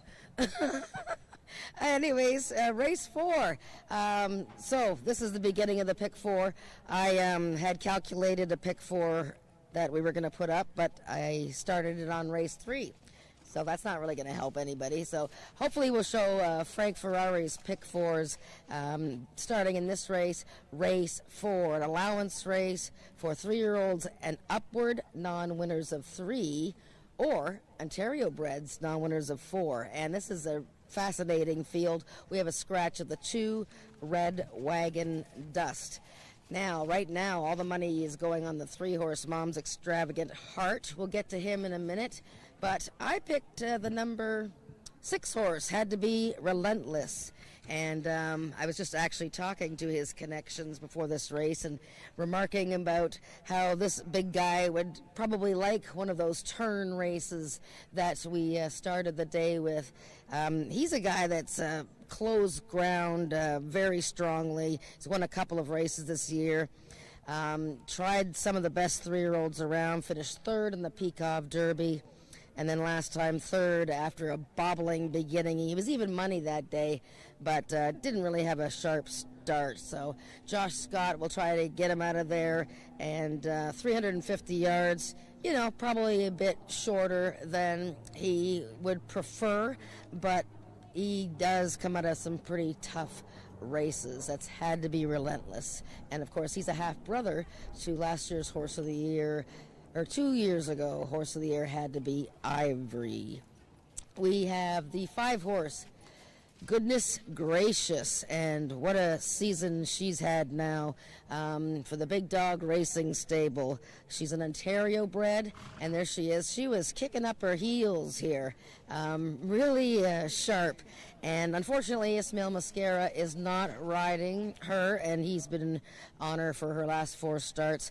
But Ismail was injured earlier today, so Ramiro Castillo will ride Goodness Gracious. And she's strictly the one to catch. Now, she's won these races going shorter distances than she has today. She did win a 350-yard race earlier this season, but was disqualified. But, yeah, she's the quickest one out of the gate. And we'll see if Ramiro can keep her going for another victory on her card there. At number 7, Lethal Assault for the leading barn of Jason Pascoe. J.B. Botello is going to ride Brienne Shepherd's horse.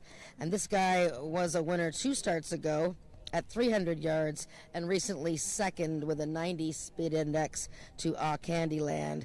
I wonder about the distance with this horse. He has won at 330 and 300. He's going to have speed from the outside, but is Had to Be Relentless going to be sitting in the catbird seat with the speed on the inside and the outside of him? We'll have to see. And the 3-horse Mom's Extravagant Heart, who was taking a ton of betting support there, but now has floated up to 6-1. He's been closing ground in his races all season long. He's been in the top 3, 5 of 7 races this year. A little bit unlucky not to have won yet this season. Maybe he gets it done today in his final start of the year. And Cassandra Jeske looking for her 2nd win of the day. Of course, the first one came in the 770-yard historic race here at AjaxDowns, and that was our first event of the day. So, pick 4. Hopefully we'll show Frank's tickets here. You have to pick the winners of 4 consecutive races. The base bet is just 20 cents, so make your selections and good luck.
The horses are now entering the track for today's fourth race. It's an allowance for 3-year-olds and upward, which have never won 3 races, or Ontario breds, which have never won 4 races, running for a purse of $12,500.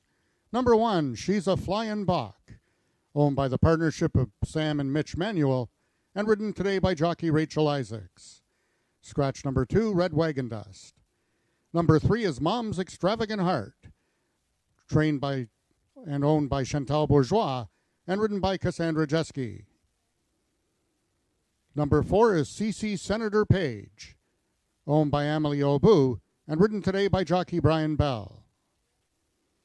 Number 5 is the Big Dog Racing Stable's Goodness Gracious, Ramiro Sanchez Castillo aboard. Number 6, Had to Be Relentless, owned by the partnership of Carol and Jamie Robertson, the jockey Josh Scott. And number 7 is Brienne Shepherd's Lethal Assault, ridden today by jockey J.B. Botello. That is your field for the fourth race, going a distance of 350 yards. Just 2 minutes till post time. Race 4 is race A of the early pick 4.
The horses are now approaching the starting gates. Just 1 minute till post time. They'll be loading shortly.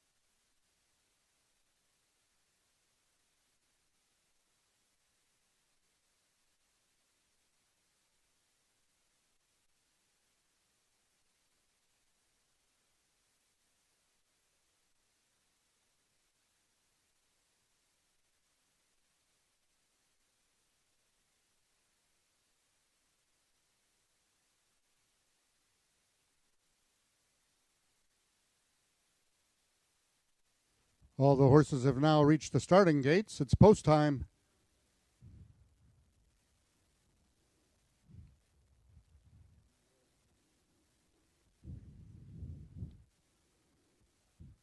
First one in is number 4, CC Senator Page.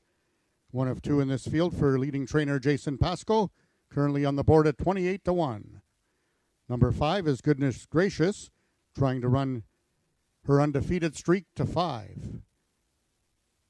6 has Had to Be Relentless. 7 is Lethal Assault. 2 left to load from the inside stalls. Number 1, She's a Flying Bach. And the last one in will be number 3, Mom's Extravagant Heart.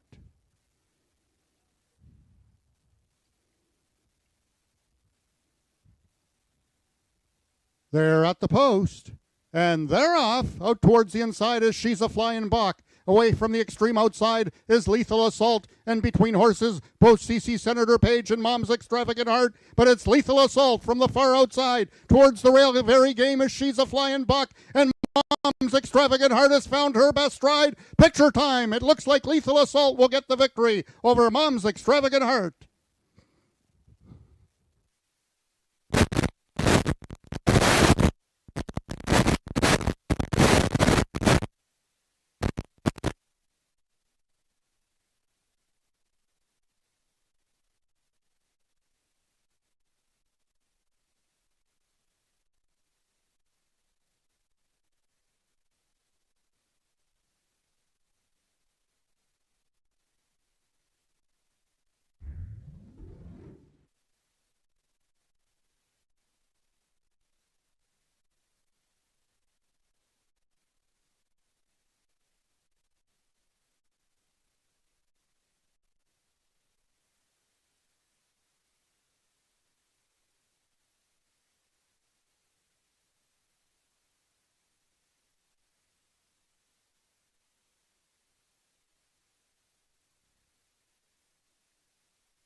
The unofficial winner of the 4th race was No Assault.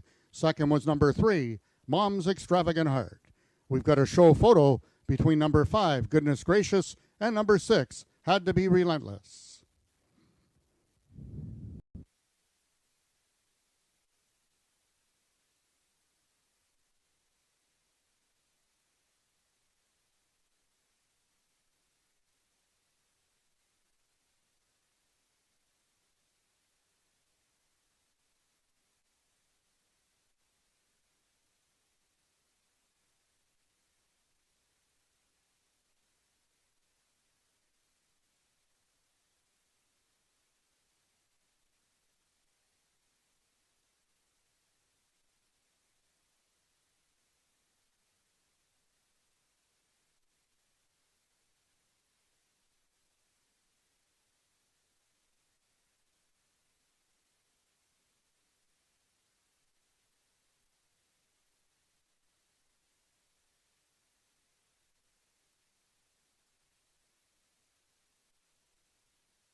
The unofficial winner of the 4th race was number 7, Lethal Assault. Second, number 3, Mom's Extravagant Heart. In the show photograph, it's number 5, Goodness Gracious, finishing 3rd, with number 6, Had to Be Relentless, finishing 4th.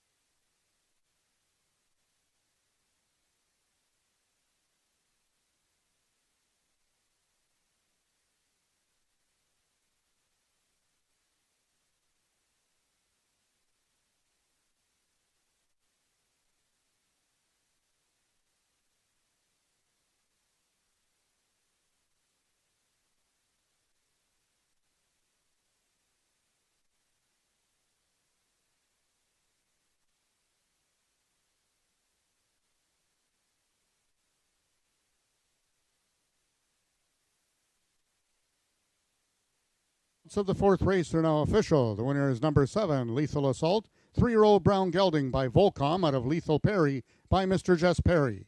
Foaled in Oklahoma by J.J. Cool LLC. Lethal Assault is owned by Brianne Shepard, trained by Jason Pasco, and ridden to victory by jockey J.B. Botello, his first winning ride here at Ajax Downs. Lethal Assault winning the distance with a time of 18.110 seconds, carrying a speed index of 85. Rechecking from top to bottom, order of finish in your program should read 5 vet scratch 26341. Those are the total results of the 4th race. In this upcoming 5th race, we have a vet scratch in the program, scratch number 1, Blue Eyed Merlin. We have a rider change on number 2, Princess Leia. The new rider is jockey Tony Phillips. With the corrected weight, will carry 120 pounds.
Lethal Assault has won race 4 for our leading trainer, Jason Pasco.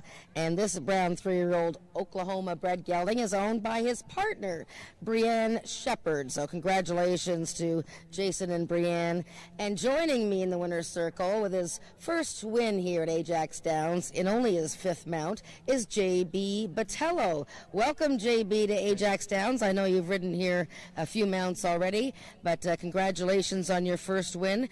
Where do you come from? Where have you started riding, and where have you been riding? I started riding in Mexico City, and I come for Alberta, for Edmonton. And only quarter horses, or you ride thoroughbreds too? Both, but I like more quarter horses. You like quarter horses? Yeah, the best ones. Oh, really? Because of the speed? Yeah. And now, do you you come from Alberta then? Is that where you live right now? Yes. Edmonton. Okay, and that's where Ricardo Moreno lives as well. Yes. So you guys travel back and forth sometimes? Mm-hmm. Oh, Yes. very good. Yeah. And now, what will you do in the wintertime? I don't know. You don't know? Shouldn't you go somewhere warm? Maybe I try to go for Phoenix. Okay, very good. And so tell me about riding at Ajax. Tell me about Lethal Assault. How did the race go? And did it feel like you were going to win all the way through? Ricardo told me for this horse, and I watched the program. And fuck, this horse is nice, and maybe I win this race. And that's right, I win this race. Well, it's exciting to win your first race, eh? Yes. Now, have you ridden turn races in Alberta before? Mm-hmm.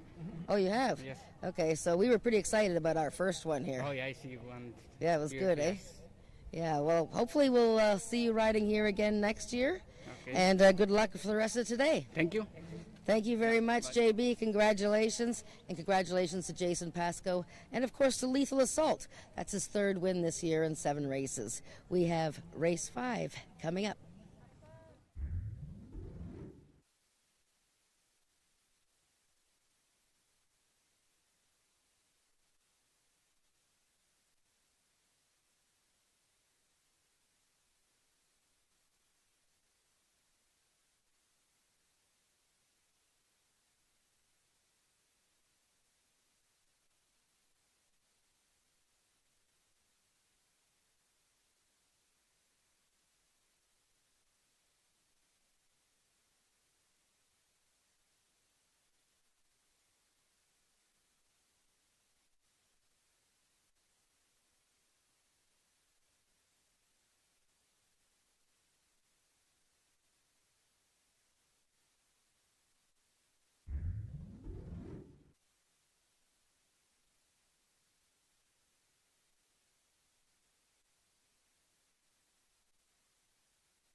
You guys are sneaky up there. Hey, we love our crew. This year we've been blessed to have Curtis McDonald and his team do the, yes, Rob, you too, Riley upstairs and all the gang. Been really great to have you guys join us this year, and you've put on a great show for us. Just because, you know, you start to show me when I'm not looking at the camera, but that's besides the point. Okay. Race 5, an allowance race, and 4-horse field here, but I tell you, what a nice group of horses we have here. Good luck picking this one. Right now, the favorite is a 2, but I should have told Riley we're going to talk about the 3-horse first, Twixt of Fate, and this is Richard Winsop Cobby's Ontario-bred gray gelding, who won a stakes race last year, and this year has run against all the best 3-year-olds, and he's been second in all 4 starts. Twixt of Fate is a really powerful gray gelding, trained by Michelle Woodley for owner Winsakabi, and coming out of a close finish in the Peakov Derby, and there he is there, Twixt of Fate. And yes, you are not seeing things on the TV. It is beginning to snow here at AjaxDowns. Those are not raindrops. Those are little wet snowflakes. So, there you go. Twixt of Fate. Ooh, looking pretty sharp in the walking ring there with his trainer, Michelle Woodley. Number 4, Flybell Cartel, Josh Scott riding. And this gal has had a bit of a start and stop season this year for Bob Broadstock, but she was second in 2 races in the summer and first and a near miss last time to make it 2 in a row in an allowance race where she led all the way but just got pipped on the wire there. And she is very quick and 330 yards. This will be her longest distance of this season, so she'll be trying to hold off the boys and the girls here. Another one to consider is the 2, Princess Leia, and of course Ismail Mascara is not riding today after a minor injury in the second race, so I believe Ramiro Castillo is riding Princess Leia. Now, she has been a bit of a project recently, coming out of the gate in tardy manner, and last time she launched straight up in the air coming out of the gate and lost all chance. When she's on her best behavior, she is as good as any of the older fillies, I think, on the grounds here, so we'll see how Ramiro gets her out of the gate. And the bottom horse is the 5, Me Zoomin' By.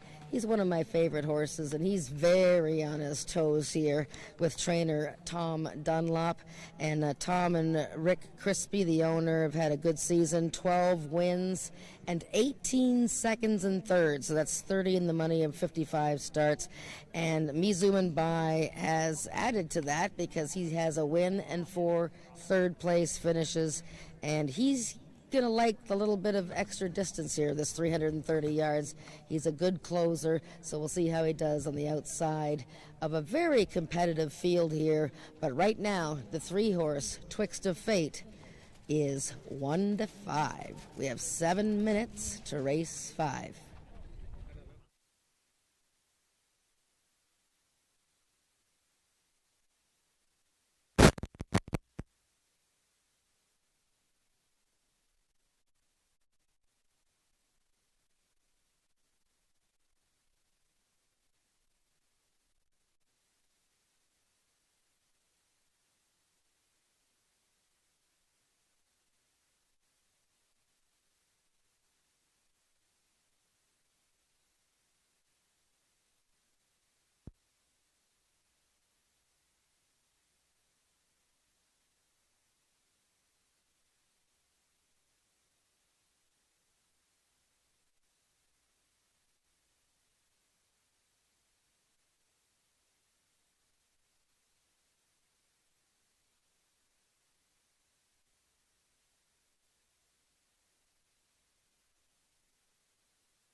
The horses are now entering the track for today's fifth race. It's an allowance for 3-year-olds and upward, which have never won 2 races, or Ontario bred, which have never won 3 races, running for a purse of $12,000. Scratch number 1, Blue Eyed Merlin.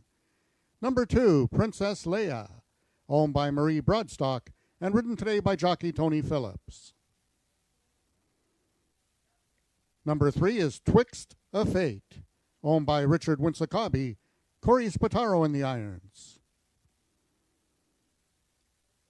Number 4 is Fly Bell Cartel, owned by the partnership of the Peikoff Cattle Company and Marie Broadstock, and ridden today by jockey Josh Scott.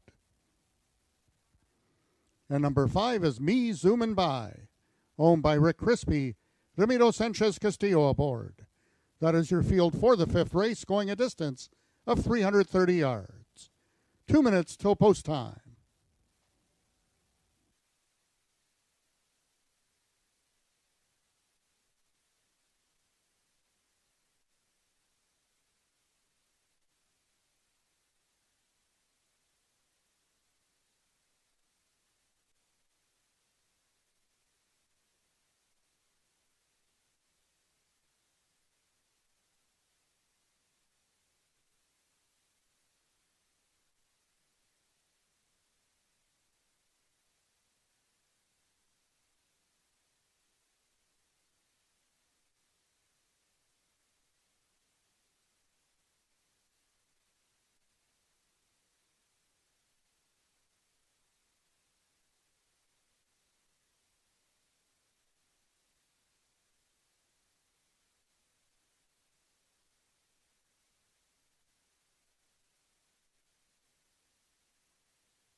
Okay, we have some Ismail Mascara hats, and he is going to sign them, except now I've lost him. I don't know where he went. But anyways, he's around here somewhere. So why don't you guys come over and see me by the finish line right after this race, and we'll see if we can give some hats away, signed by our second leading rider, Ismail Mascara.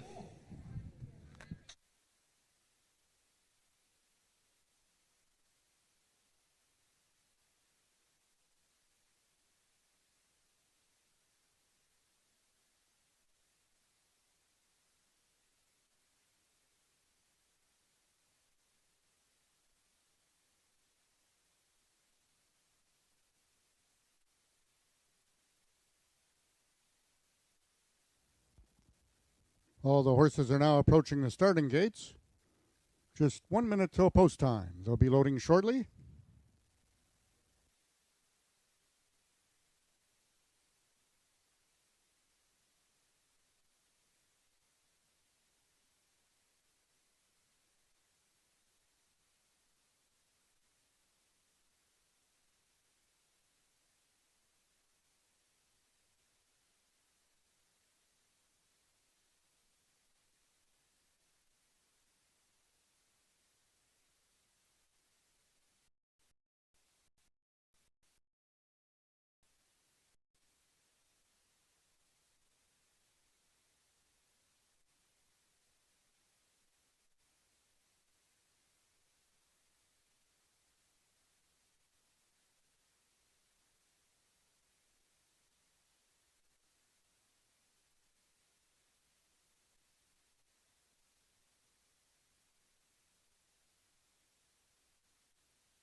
All the horses have now reached the starting point. The first one in is number 5, Me Zoomin' By, one of 2 gray geldings in the field. Number 4 is Fly Bell Cartel, one of 2 in the field for trainer Bob Broadstock. Number 3 is Twixt of Fate, 1-9 on the board. The heavy choice in this 5th race. And the last one in, Princess Leia. Acting up a little is number 5, Me Zoomin' By. Unsettled in the gate.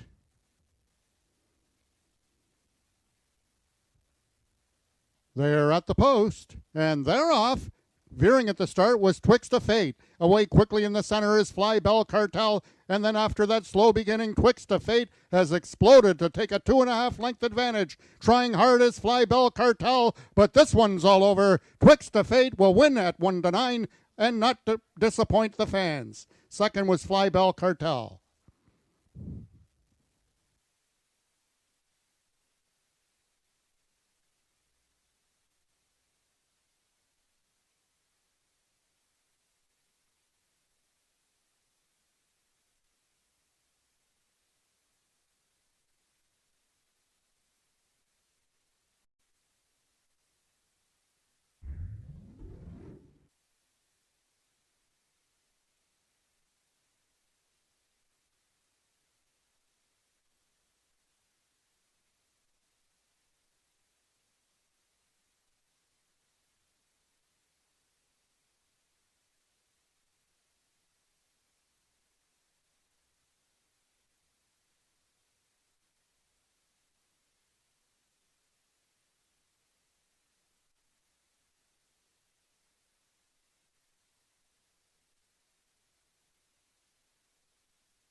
The unofficial winner of the 5th race was number 3, Twixt of Fate. Second, number 4, Fly Bell Cartel. Third, number 5, Me Zoomin' By. And fourth, number 2, Princess Leia.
The results of the 5th race are now official. The winner is number 3, Twixt of Fate.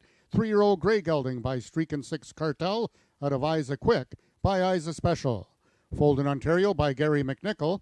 Twixt of Fate is owned by Richard Winsakabi, trained by Michelle Woodley, and ridden to victory by jockey Corey Spataro, his second winner of the afternoon.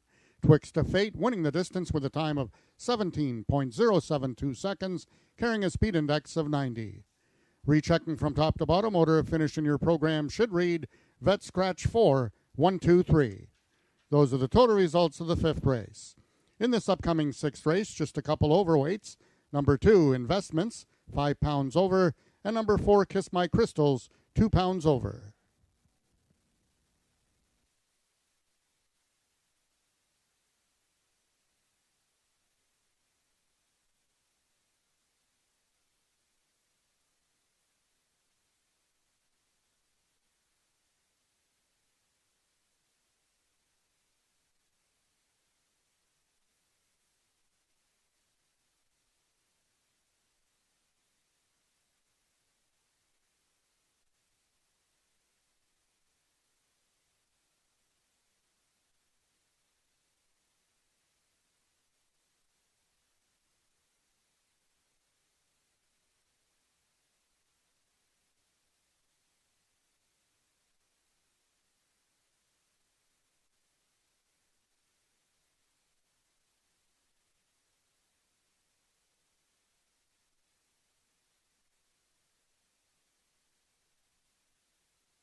And please rewind.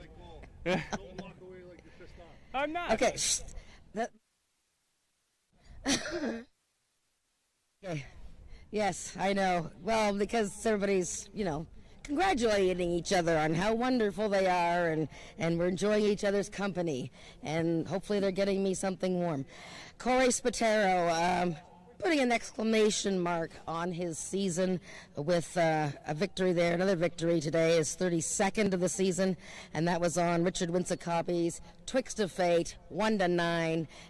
The fans were all over him, and he won like a 1-9 shot, and that was his first win in his 5th outing. And congratulations to Michelle Woodley and John McInerney. That's their 6th win. Corey, great season.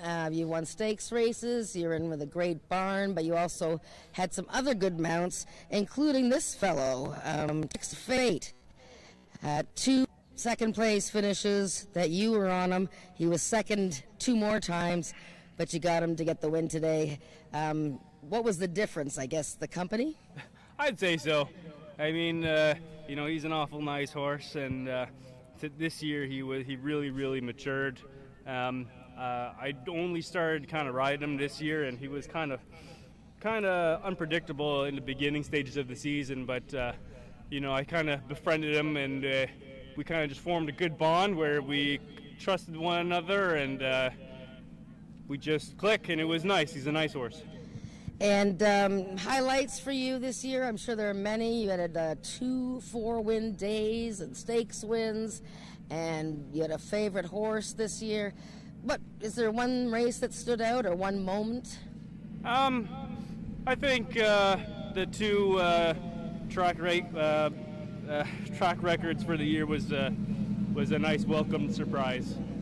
So I really enjoyed that. Well, that's good. Well, congratulations on a super season. I know you have other mounts, but unfortunately, your pursuer got injured earlier today. But you had the QRI points anyways, and as the snow falls, we'll congratulate you on the championship for leading jockey. Your first one coming up at the awards in March, that hopefully you will be at. We'll see. I appreciate it. Thank you. All right. Now, Ismail Mascara is hiding over in the corner there. Fans on track. He is going to sign some hats. I'm going to ask a few trivia questions. So meet me over there, and we'll get some nice Ismail Mascara hats, and you can say hello to him.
His hat.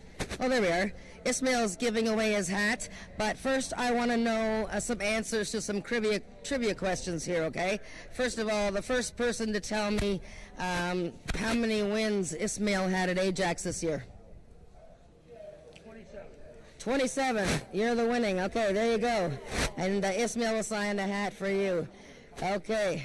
Now, that's correct. Ismail, 27 wins this year. And he had lots of good mounts today, but unfortunately, looks like he broke his head. No, his couple of toes or something there, yeah. But anyways, it's nice of him to have his nice hats here. How about this question here? Let's see, how do you tell the age of a horse? Look at his teeth. You got it. There's another winner there. And she has a, what are those things called? Poppy. Jeez, I had a poppy. They just keep falling off. Okay. We had a jockey ride at Ajax last week that has won at all 3 racetracks in Ontario. Who was it? No. Nope. What jockey rode at AjaxDowns last week and won? That's very right there. Rafael Hernandez has won at all 3 Ontario racetracks this year, Ajax, Fort Erie, and Woodbine.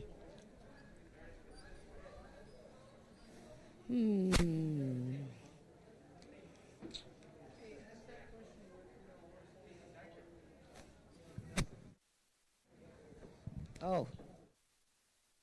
Graphic.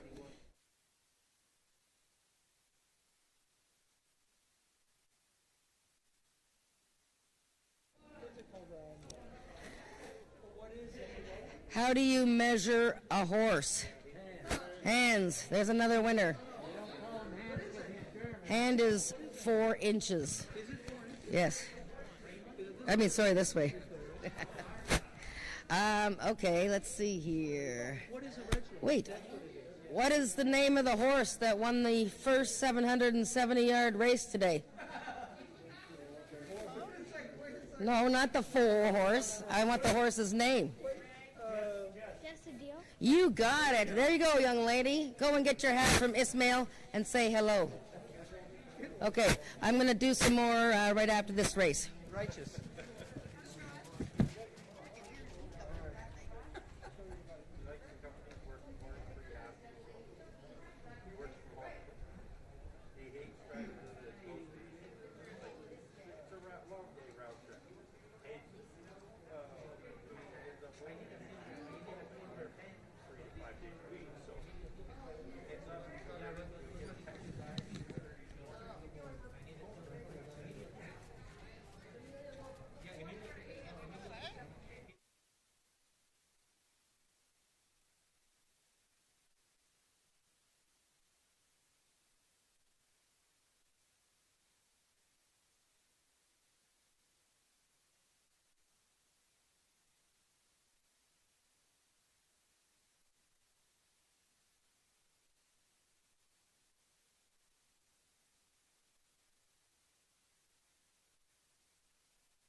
We have race 6 coming up, 300 yards, and this is a maiden race for 3-year-olds and upwards, field of 5. It stopped snowing, so that's the good news, and but it's chilly, no question about that. And we have some more Ismail Mascara hat giveaways and signings coming up right after the post parade here. But let's take a look at this 6th race, because we have a couple of interesting horses in here. Number 2, Investments is the horse that I picked in here. This is his 3rd race of 2021. And he only raced 2 times last year. Both starts this season have been super. And at 220 yards last time, he was absolutely flying past rivals, and now he gets 300 yards. So looks very good in this spot. Brian Bell riding for the Carol McIntyre barn.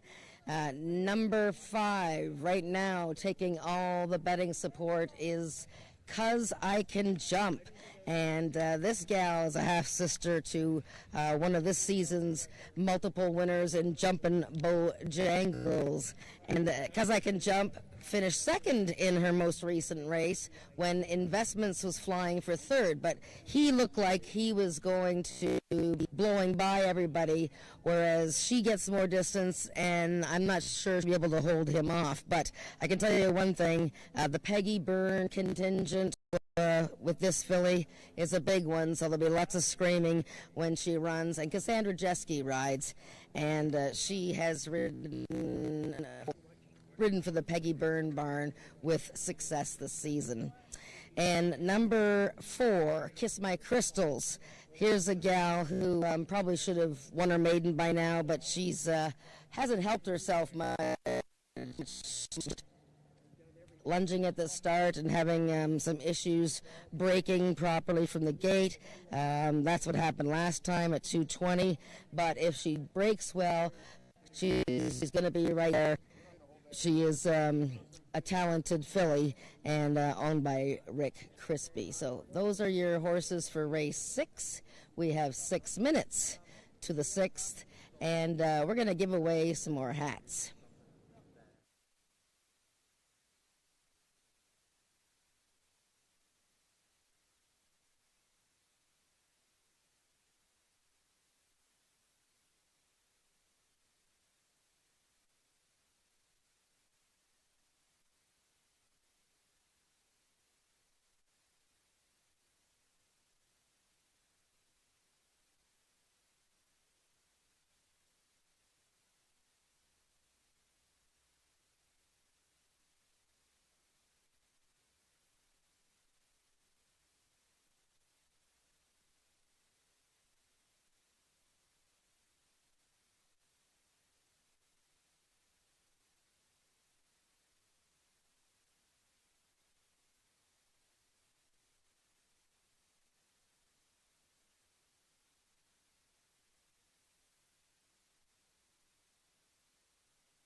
Horses are now on the track for today's 6th race. It's for maiden 3-year-olds and upward, running for a purse of $11,000. Number 1, SWM Blonde Hair Blue Eyes. owned by the partnership of Sean and Wendy Mack, and ridden by jockey Norman D'Souza. Number 2 is Big Dog Racing Stables Investments, Brian Bell aboard. Number 3, Caraway Zoomin Lane, owned by the partnership of Wayne and Carol Proctor, and ridden by jockey Tony Phillips. Number 4 is Kiss My Crystals, owned by Rick Crispy, and ridden by jockey Ramiro Sanchez Castillo. And number 5 is 'Cause I Can Jump, owned by the partnership of Nadia Marcoux and Robin Brownhill, and ridden by Cassandra Jeske. That is your field for the 6th race, going a distance of 300 yards. Just 3 minutes till post time.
Okay, we have more hats here. We have more Ismail signing hats. Can anybody tell me what the distance was of the first race today?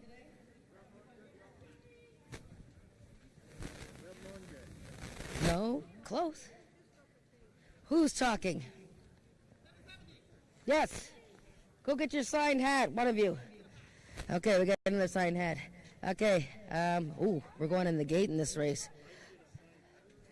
What did you say, 770? You can get a signed hat. You both can go. Go. Okay, these horses are going into the gate. One more question. What's the distance of a quarter of a mile? What? You win. Montreal, Toronto Maple Leafs. Go and get your signed hat. Okay, let's watch this race. We'll give away more hats.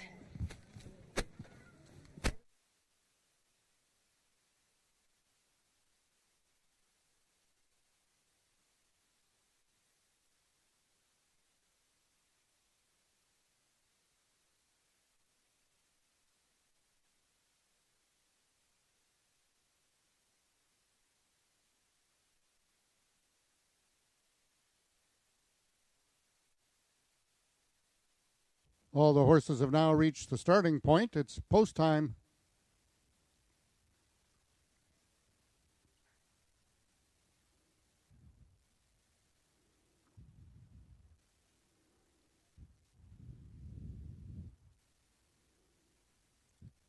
Number 1, SWM, Blonde Hair, Blue Eyes, is the first one in.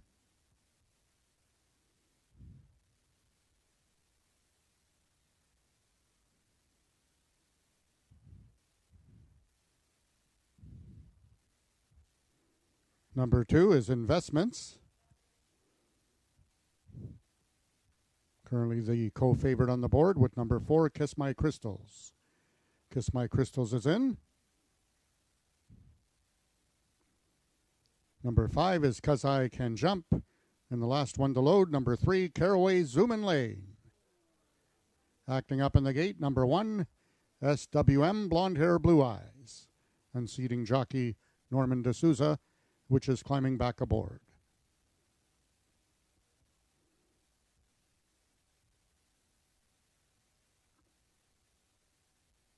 They're at the post. And they're off. Out quickly in the center was Caraway Zoomin' Lane. To his inside is Investments, and to his outside is Kiss My Crystals. Kiss My Crystals and Investments, those two coming down to the payoff. Some late run from 'Cause I Can Jump to involve it into a 3-horse finish, and it's going to be Kiss My Crystals to win it. We're going to have a place photo between Investments and 'Cause I Can Jump.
Between number 5, 'Cause I Can Jump, and number 2, Investments.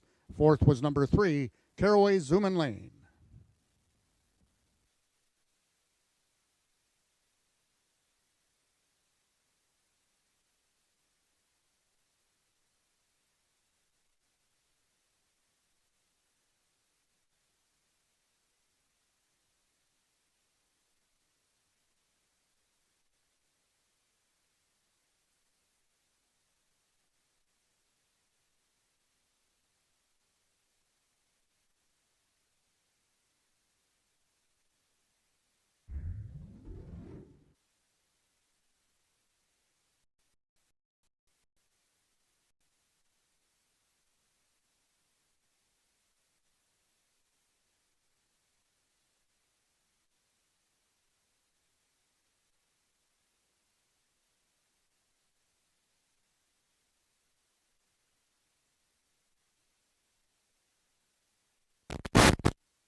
Results of the 6th race are now official. The winner is number 4, Kiss My Crystals, 3-year-old Sorrow filly by Kiss My Hawks out of Crystal Sola by Walk Through Fire. Folden, Texas by Simmons Racing. Kiss My Crystals is owned by Rick Crispy, trained by Tom Dunlap, and ridden to victory by jockey Ramiro Sanchez Castillo.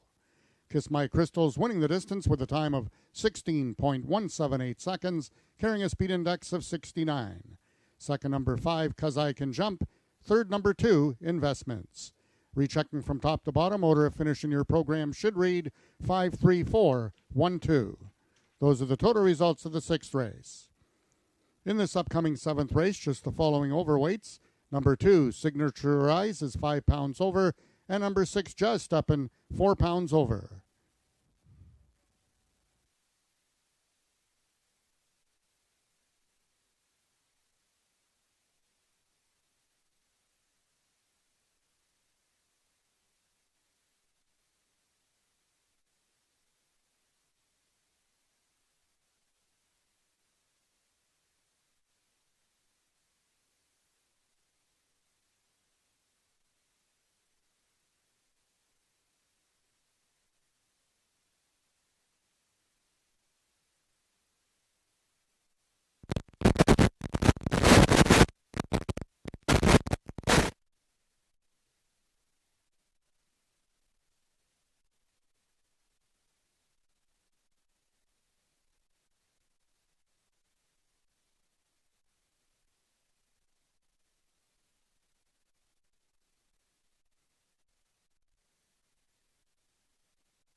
Okay, the sun's coming out. Can anybody tell me what this racetrack was called just before it was called AjaxDowns? Oh my gosh, I just had you can go get a hat. Whoever said Pico, go get a hat. I had that was too easy, that question. Kara can definitely get a hat, Ismail. We got Kent over there. Kent wants a hat. Did you say it first? Yes, you can go get a hat. You can have the hat. You go first. Look at that one. Turn around now. We got lots of people here. Poor Ismail had 7 live mounts today, and his first one smashed his foot against the gate, and unfortunately he couldn't ride today. And but he's very popular. 27 wins for Ismail this year, and that's his best year. I know how many wins Ismail's had at AjaxDowns since he started riding here a few years ago. Whoever gets closest to the number of wins that Ismail's had here in total in 4 years can get a hat. Can anybody guess how many wins Ismail's had here? He's had 27 this year, and he's ridden in 3 other years. And this was the best year he had. Anybody throw out a number? 60, not bad, a little bit over. That 42, that's pretty close. Okay, you both can get a hat. It was 48. You're both pretty close. Both go and get a hat from Ismail Mascara. There you can see the Will Pace for the first pick 4. We have race 7 coming up soon. Let's see how many hats we got left.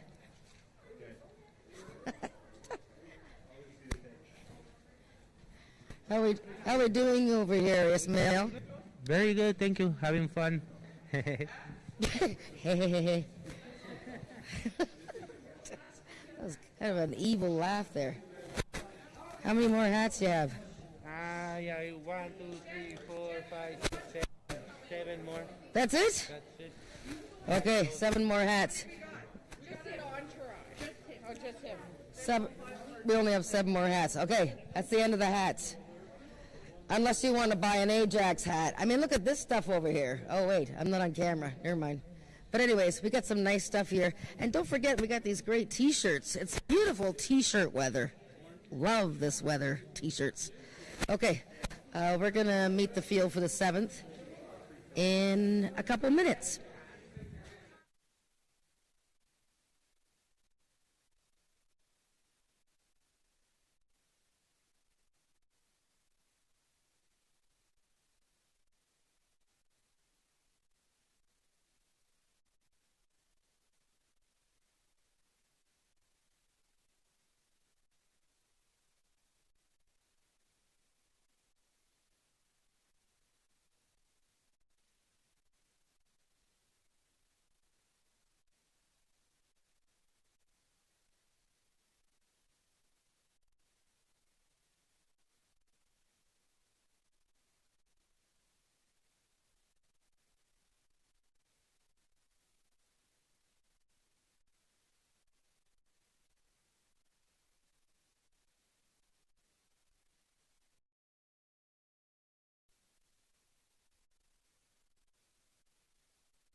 Here we are, race 7, coming up at Ajax Downs, race 7 of 11. And I took the toque off. I mean, it's still kind of cold, but at least it stopped snowing.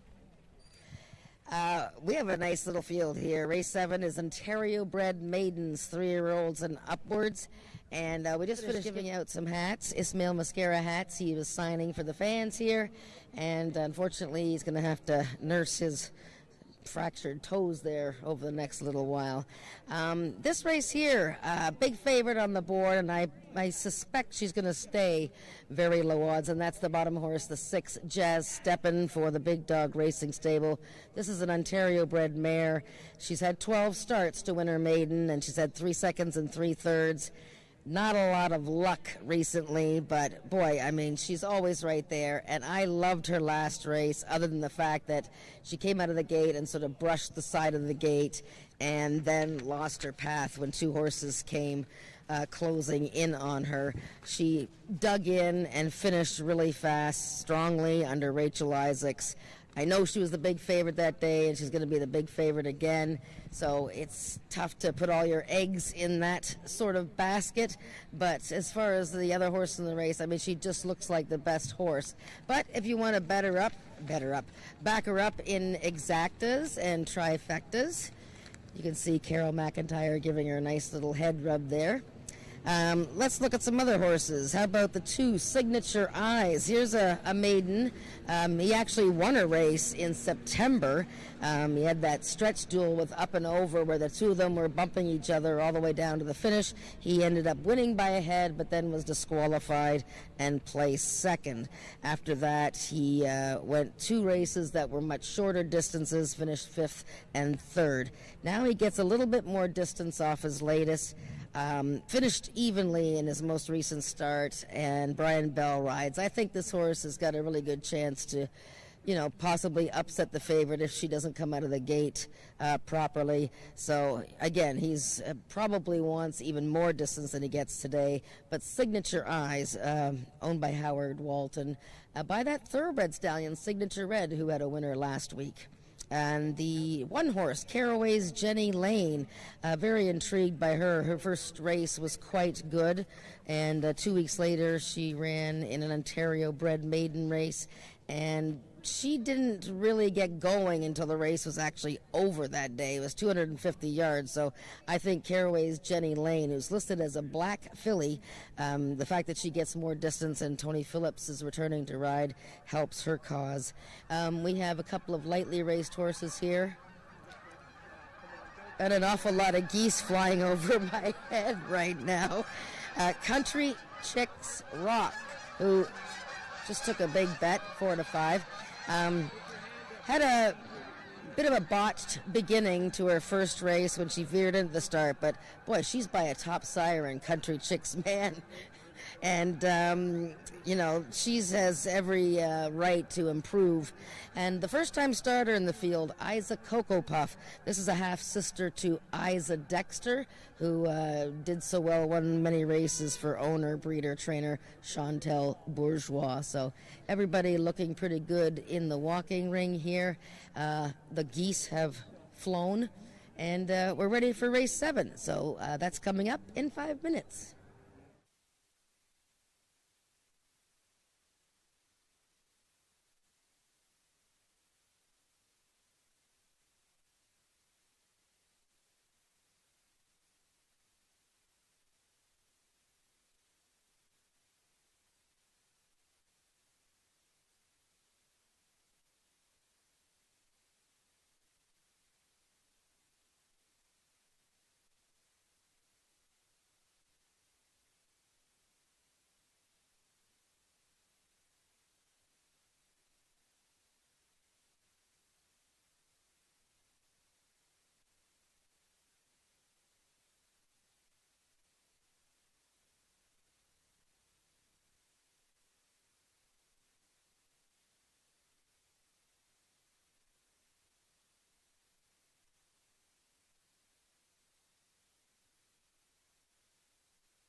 The horses are now entering the track for today's 7th race. It's for Ontario-bred maiden 3-year-olds and upward, running for a purse of $13,000. Number 1, Caraway's Jenny Lane, owned by the partnership of Wayne and Carol Proctor, and ridden today by jockey Tony Phillips. Number 2 is Signature Eyes, owned by Howard Walton, and ridden by Brian Bell. Number 3, Chicks Got Me Wonderin', owned by Christine Tavares, Norman D'Souza in the saddle.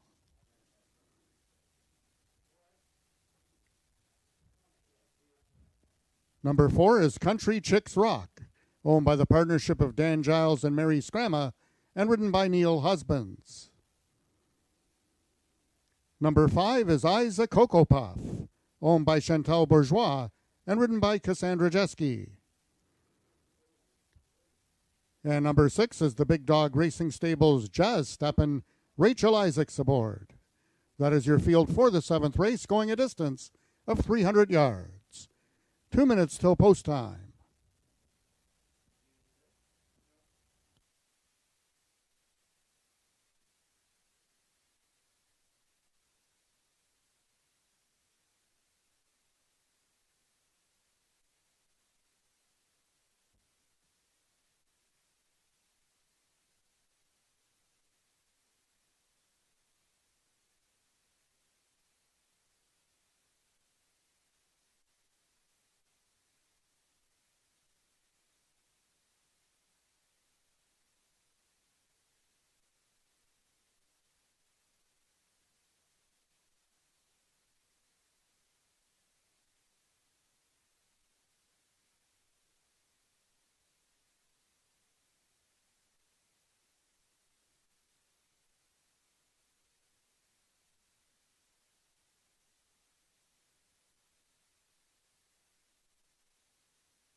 All the horses are now approaching the starting gates. Just 1 minute till post time. They'll be loading shortly.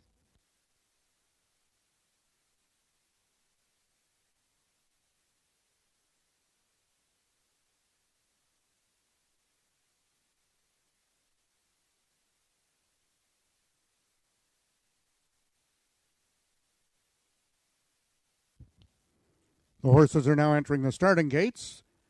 Number 4, Country Chicks Rock is the first one in. To his inside, Chicks Got Me Wonderin'. The lone gray in this field.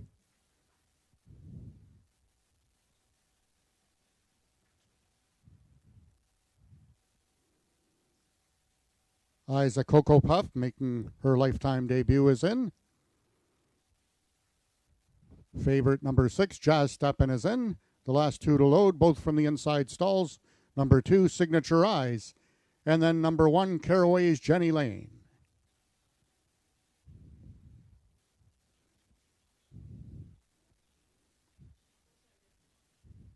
Signature Eyes is in. And going in, number 1, Caraway's Jenny Lane. Acting up, number 4, Country Chicks Rock. They're at the post. And they're off. Signature Eyes comes out quickly. Towards the inside is Caraway's Jenny Lane. In the center of the track is Country's Chick Rock. And Isaac Cocoa Puff is very game in the center. Towards the inside, Caraway's Jenny Lane. Here comes both Jazz Steppin' and Isaac Cocoa Puff. Jazz Steppin' wins it. Isaac Cocoa Puff was second. And Country Chicks Rock completes the triactor. Race 7 numbers unofficial, 654.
The unofficial winner of the 7th race was number 6, Jazz Steppin'. Second was number 5, Isaac Cocoa Puff. Third, number 4, Country Chicks Rock. And fourth, number 1, Caraway's Jenny Lane.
The results of the 7th race are now official. The winner is number 6, Jazz Steppin', 5-year-old sorrel mare by Bono Jazz out of DR Steppin' Out by Hawkinson. Foaled in Ontario and also owned by the Big Dog Racing Stable, Jazz Steppin' is trained by Carol McIntyre and ridden to victory by jockey Rachel Isaacs. Jazz Steppin' winning the distance with a time of 16.256 seconds, carrying a speed index of 66.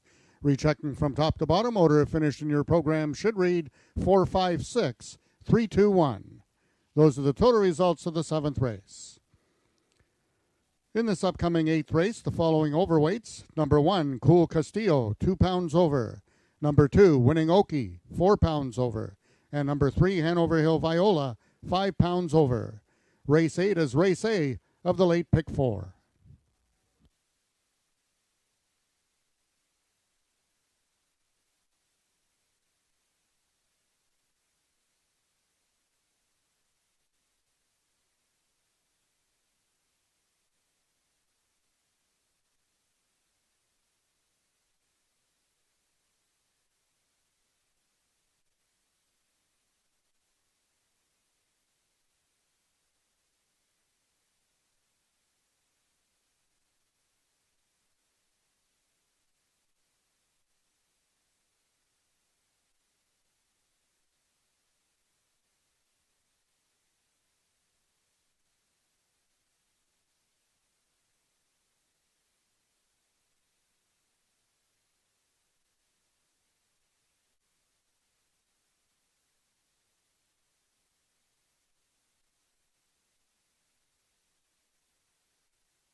Devin, I'm surprised you didn't sneak into that win picture with all these pretty ladies. Okay. Mike, you too. She's talking before I even ask her a question.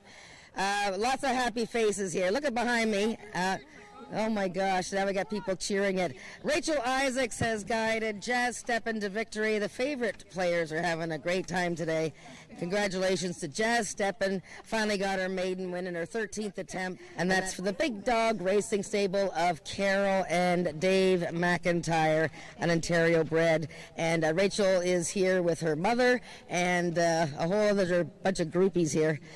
Rachel, you started off the year. It was such an exciting day, and you've been working hard. Now, I know that you missed several days in the summer there, but you've been working hard, and this has got to be a pretty good feeling win for you, satisfying win that you finally got Jazz Steppen her maiden win, and, of course, Mom's here with all the gang. Yeah, most definitely. I've loved this mare. I rode her last year for Carol and Dave at home. And riding her this year was pretty exciting. She's missed, just by a little bit. She's got 2 seconds, 2/3. And I thought we might have a good chance last time. And Carol and Dave spoke to me and said, we're going to enter her again. What do you think? And I said, absolutely. She's too nice to retire a maiden or to be done a maiden. And so, yeah, we got it done today. I'm pretty happy. That's great. And it's a tough grind, though. I mean, we haven't had a lot of racing days, but it's you get busy and you ride a lot of horses, and it's not an easy game, is it? No, I've learned a lot this year. This has been a very good year for me, to come out on top, and I got really lucky at the beginning, and then to really have to trudge through the hard days was really good. I'm actually glad that I had some good hard days, and it's been good, and to have a win on the last day is pretty exciting. I'm a happy girl. Who is behind you here? Oh, I've got my mom, one of my best friends, so my mom's friends here. So Yay! It's there you pretty go. exciting for them It's to the be Rachel here. Rachel Isaacs fan club. Well, congratulations on a great year. I don't know if you're going to win any more races, but whatever. If I don't see you, a great year. Keep it up, and you're very popular, and we love that smile. Thanks so much, Jen. I appreciate it. Thanks, everyone. Well done, Rach. All right, we have race 8 coming up in 16 minutes. I gotta run real quick. I'll see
We are here for race 8, 11 minutes. And this is the start of the second pick 4. And, this is a doozy because we got the feature race involved in the late pick 4. So hopefully you get your bets in and pick out all the winners of the next 4 races. So this race here is an allowance event. Ontario bred, 3-year-olds and upwards, non-winners of 2 races lifetime. And slow down there, kids. One of the horses here is getting a little bit overly excited. Let's start with the 4-horse, Up and Over. That's my pick in here, Up and Over. 4 starts this season, a victory in 2 seconds. This is Corey Spatero going for his 3rd win of the day. And this horse comes from the powerful stable of owner and breeder Christine Tavares and trainer Joe Tavares. And Up and Over, Sugarman Perry, coming out of a good allowance race where he was 4th, and he had to move to the outside in that race and close mildly. The 2nd place finisher that day, All Out of Sugar, came back to win the Ontario sired Derby last weekend. So coming out of a good race, they're Up and Over the 74 speed index, before that an 87. But lots of good horses to choose from in here. We could look at the number 5 horse, the filly, Kit's a Winner, who took a while to win her maiden, but she finally did last time for Paul Garrison and Max Badal. And Max being injured, Norman D'Souza will ride Kit's a Winner. And sometimes we see these horses that take a long time to finally break through and win their maiden race, and then all of a sudden they get so confident and they come back and win again. So I would respect the 5 horse in this race, Kit's a Winner, when you're playing exactas and trifectas. A number 2 horse, Winning Oki, was just head and head all the way with a tough older mare last time. This is a 3-year-old gelding, finished 2nd, beaten ahead, and he drops a bit in class back into an Ontario sired event. Number 1, Cool Castillo, coming out of a race where he didn't have a very good start, and he was 4th that day, but before that won his maiden quite handily, and he defeated Kit's a Winner that day. And just completing the field is the 3 horse, Hanover Hill Viola, and that is another one from the Tavares barn, and she exits some tough races. Last time against Open Company, she was 6th behind Candyland. She'll need to step it up a little bit, though, to beat some of these. So that is your preview of race 8, and there's Hanover Hill Viola right there. Preview of race 8. We showed the tickets there for the pick 4 that I have mapped out, just as an idea of if you want to play it that way. And Frank Ferrari also has a pick 4 wager if you want to get some ideas from the way that he played his pick 4. It's a 20-cent base bet, so dive right in, try and pick the winners of the next 4 races, and pick up the win 4 payoff at the end of the day. We'll meet up with the winners right after the 8th race.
The horses are now entering the track for today's 8th race. It's an allowance for Ontario-bred 3-year-olds and upward.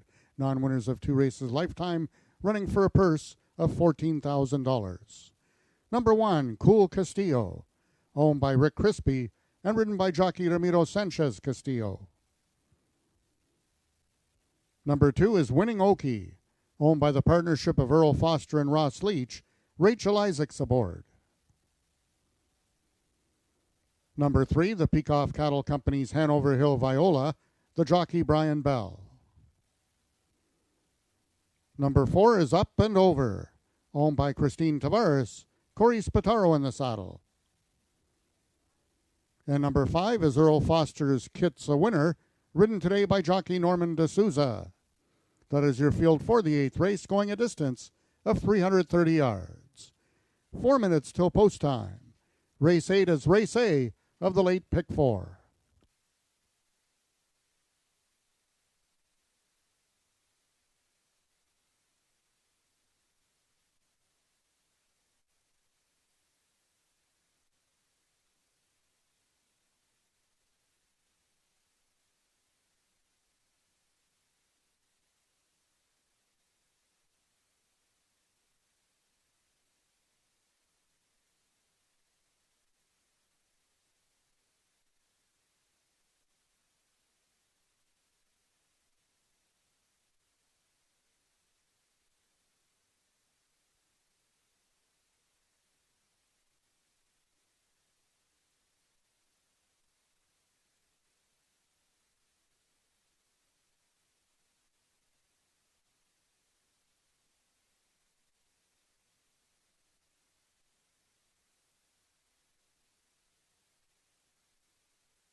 All the horses are now approaching the starting gates. Just 1 minute till post time.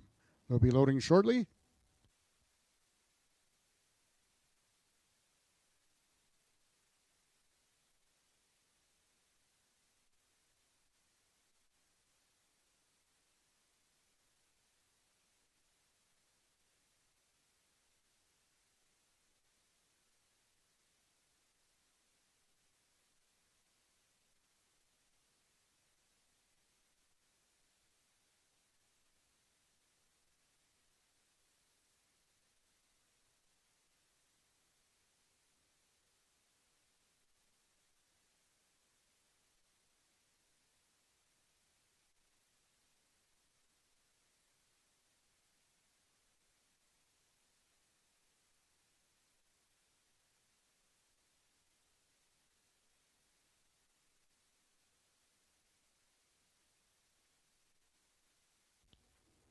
All the horses have now reached the starting point. It's post time.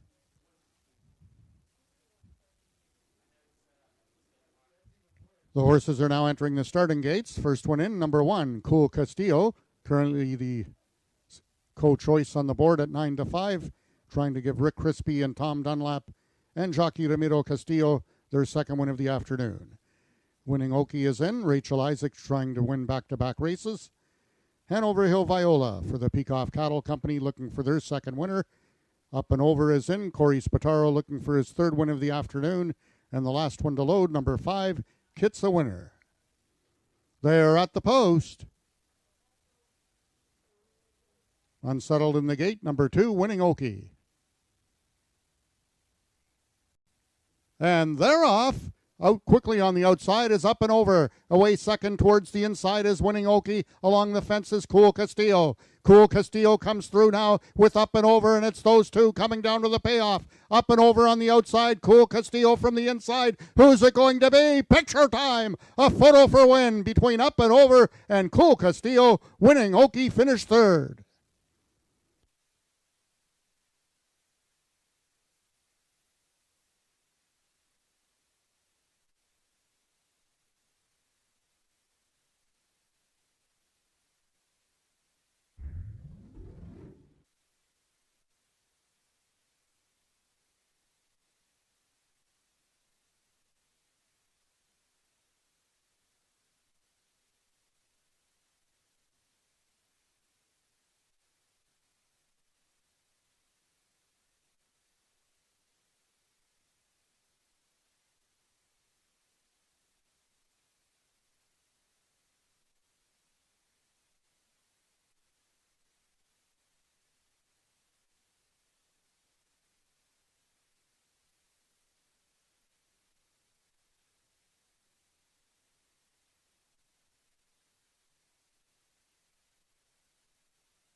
We have a photo to win in the 8th race between number 1, Cool Castillo, and number 4, Up and Over. Third was number 2, Winning Oki, and fourth, number 5, Kit's the winner.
In the win photograph, it was number 1, Cool Castillo, getting the victory over number 4, Up and Over.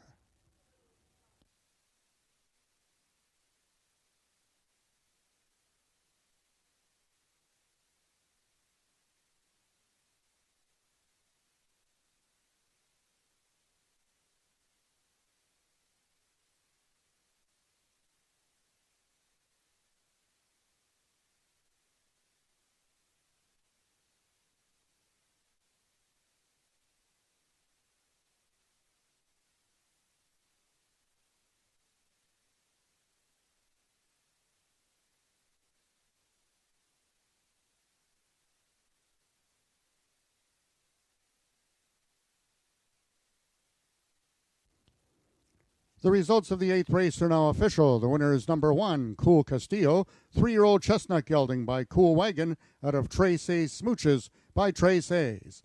Foaled in Ontario by Angeli Carter, Cool Castillo is owned by Rick Crispy, trained by Tom Dunlap. That's the second winner for that duo, and ridden to victory by jockey Ramiro Sanchez Castillo, his second win of the afternoon. Cool Castillo winning the distance with a time of 17.400 seconds, carrying a speed index of 80. Rechecking from top to bottom, order of finish in your program should read 13524. Those are the total results of the 8th race. In this upcoming 9th race, we have a vet scratch in the program. Scratch the number 1 horse, Carolina's Girl. And the following overweights: number 3, Hanover Hill Lucas, 5 pounds over. Number 4, High Class Ecstasy, 4 pounds over. We have a jockey change aboard number 5, Who's Hot Now. The rider is Ramiro Sanchez Castillo, carrying 2 pounds over. Race 9 is Race A of the late Pick 3.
There is the winning photo for race 8. I don't know.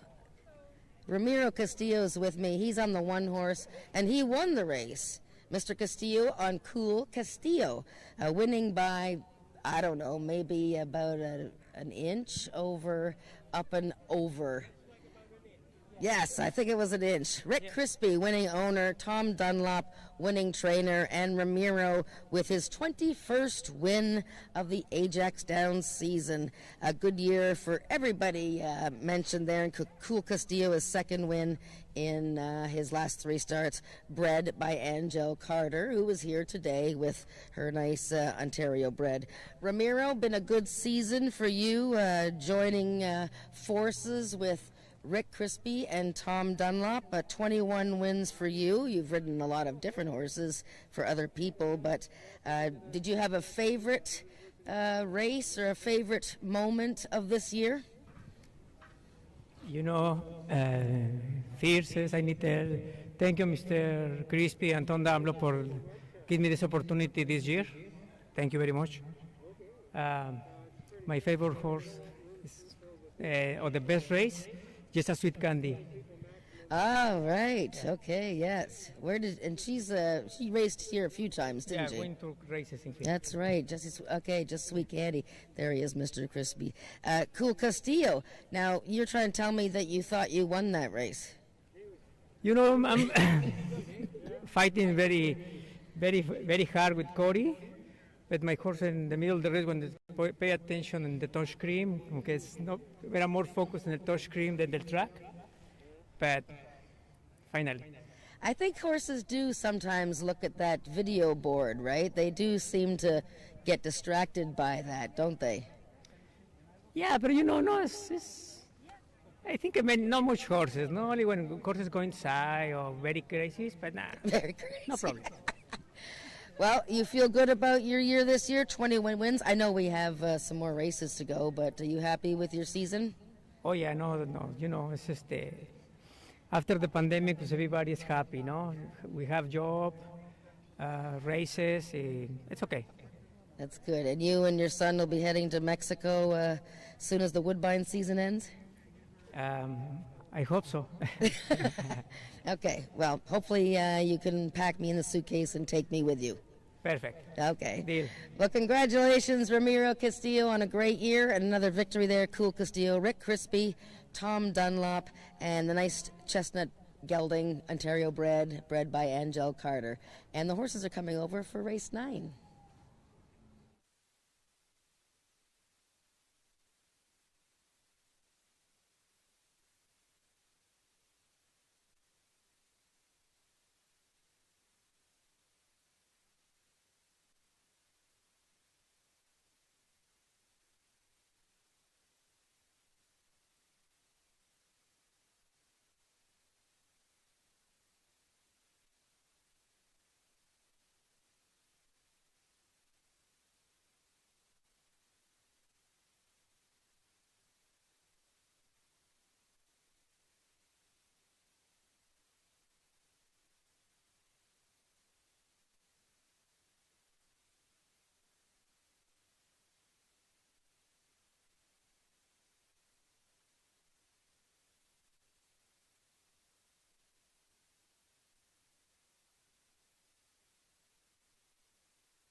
And we're back. Race 9 coming up here at Ajax Downs on our final day of racing. I hope everybody's had a great time on track here and watching from home. We start up again racing next May, and hopefully that 770 race that began our afternoon is a sign of some pretty exciting things to come for next season. And we are looking forward to a full season of racing for the first time in 2 years. So hopefully we'll start on time, and it's going to be another great season. This race here, the start of the pick 3, and hopefully everybody's alive in the pick 4, the last pick 4. This starts our final pick 3, and we are going to look at the 5 horse to start off with. This is a bit of a price horse that I selected. At least she's a price now, 7-1. Who's Hot Now for the Bob Broadstock stable, and she is back in a week after competing in the Ontario Sired Stake Derby, where she pretty much had no chance in there, didn't really break all that sharp, and was just in a bit tough, I think, as well. So if you just throw at that race, she has an allowance win 2 starts ago where she actually beat All Out of Sugar, who won that Derby last time. Who's Hot Now, of course, has a rider change, as Ismail Mascara, who was doing his hat giveaway today, was injured earlier on the card, so he's not riding. And Who's Hot Now will have somebody else riding. I just can't remember who. So yeah, that's my pick for this race, and I think 5-1. I think 3-1 would be a fair price on her. So we'll see how low she goes. Okay, it's Ramiro Castillo riding, so he's already won 2 races today, so he holds a hot hand. Number 4, High Class Ecstasy. I've been following her fairly closely all season long. This is a filly that has some talent. There's no question. 4th to Had to Be Ivory earlier this year in an allowance race. Of course, Horse of the Year Had to Be Ivory, multiple stakes winner this season. But and she's had to try some of the toughest horses on the grounds, and has come away with a couple of seconds and thirds and a lot of smaller prizes. I thought her most recent race a week ago was a very good effort, finished 4th in that 7-horse field, and just ahead behind the 2-horse You're Not the Boss of Me. So High Class Ecstasy right now 9-5, and the 2-horse You're Not the Boss of Me at 4-5, and he draws the rail with the scratch of the 1-horse Carolina's Girl, and You're Not the Boss of Me, 7-year-old, for the Tavares barn. Cassandra Jeske riding.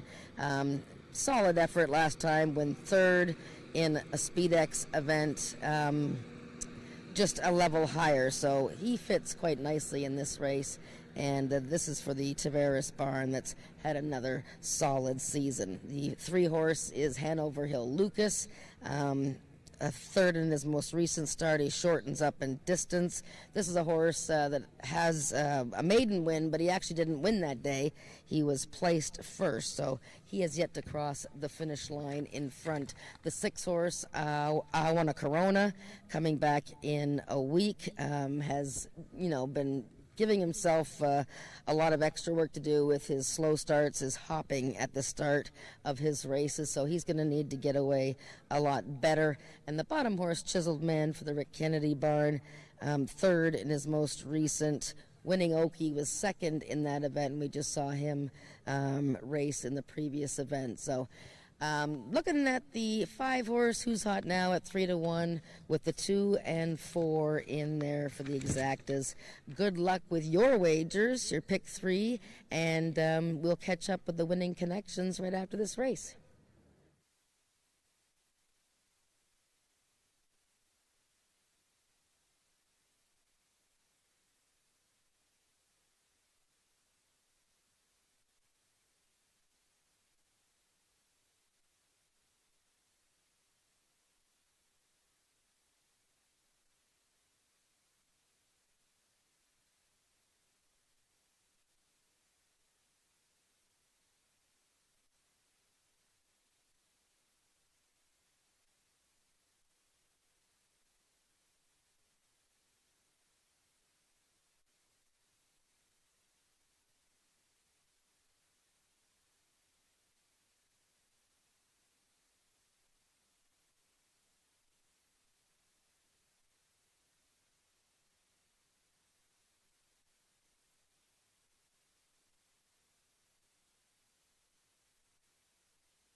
The horses are now entering the track for today's 9th race. It's for 3-year-olds and upward with an average speed index of 75 and under, running for a purse of $9,500. Scratch number 1, Carolina's Girl.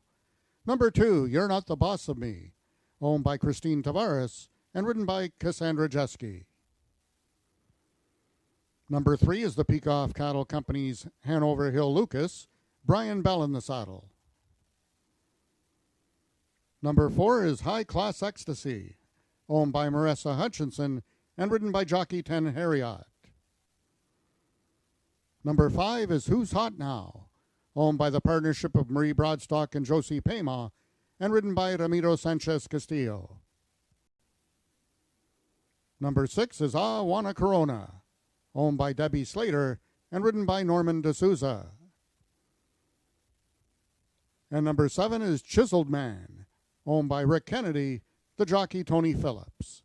That is your field for the 9th race, going a distance of 250 yards. 3 minutes till post time. Race 9 is race A of the late pick 3.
All the horses have now reached the starting point. It's post time.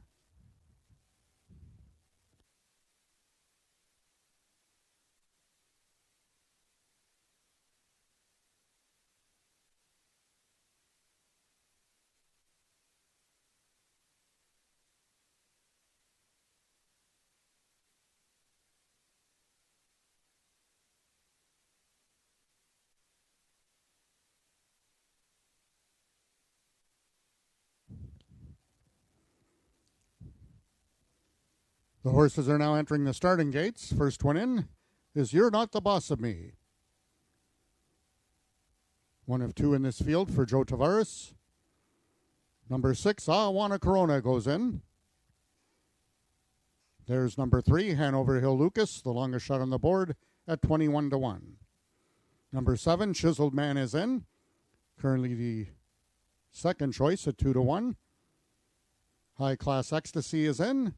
Waiting on the last one, number 5, Who's Hot Now? They're at the post. And they're off. Out was close at the lead was You're Not the Boss of Me. Who's Hot Now is in the center between horses. High Class Ecstasy. Along the rail, it's You're Not the Boss of Me. Trying to get to him is Who's Hot Now, but it's too late. You're Not the Boss of Me wins it. High Class Ecstasy was second, and it looks like a show photo.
The unofficial winner of the ninth race was number 2, You're Not the Boss of Me. Second was number 4, High Class Ecstasy. In the show photo was number 7, Chiseled Man, finishing third, with number 5, Who's Hot Now, in fourth.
The results of the 9th race are now official. The winner is number 2, You're Not the Boss of Me, 7-year-old chestnut gelding by Juno's Back out of Go Smashing Baby by Smooth First Down.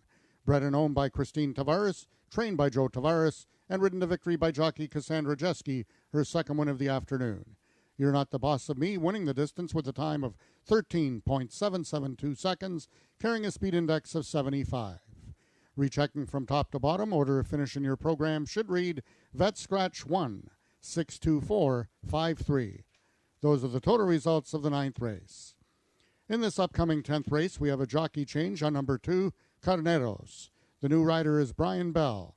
Brian Bell, corrected weight 130 plus 5 pounds over. Number 4, Night Fishin', carries 2 pounds over. And number 5, Country Fried Chicken, 4 pounds over. Race 10 is the first half of the late daily double.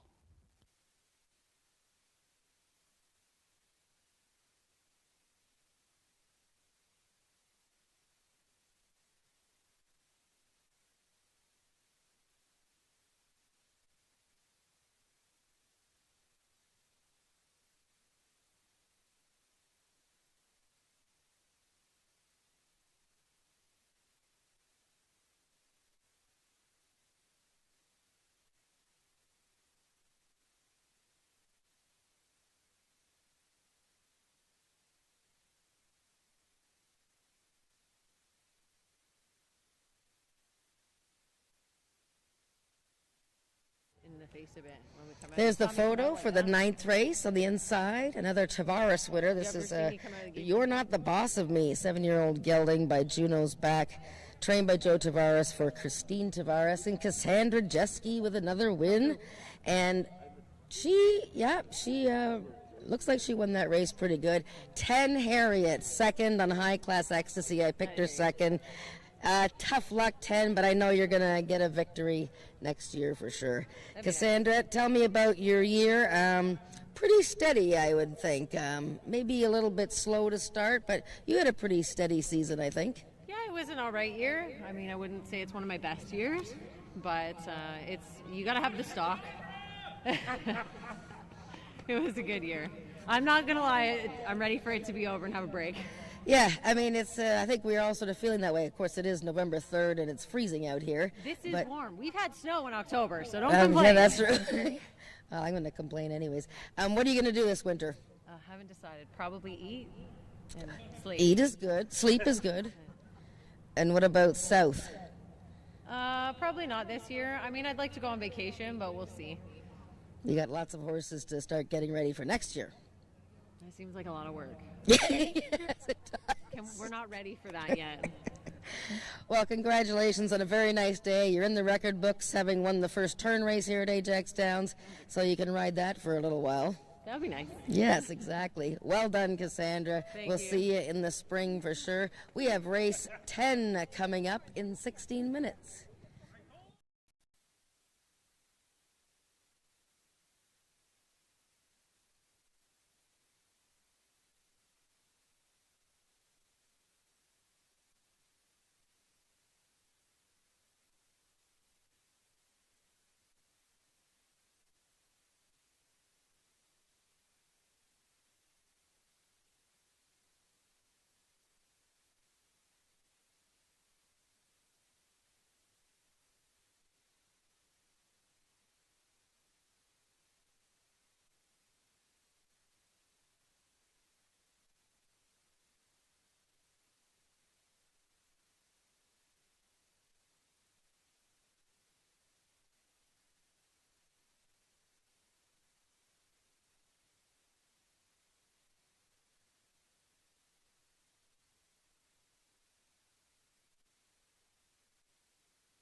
Hello.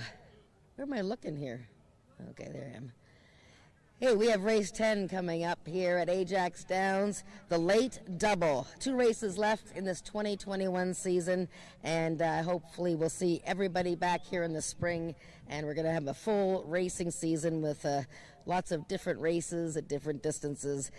This is their feature race today. This has got some serious horses in the field here. We're going to start with the 4-horse Night Fishin'. This is an open allowance event, and she's a 7-year-old mare who pretty much comes to run every single time. You don't ever see her, hardly ever run a bad race, this gal, and she is owned and bred by Mary Schramma, and you can see trainer Dan Giles there giving her a nice pat.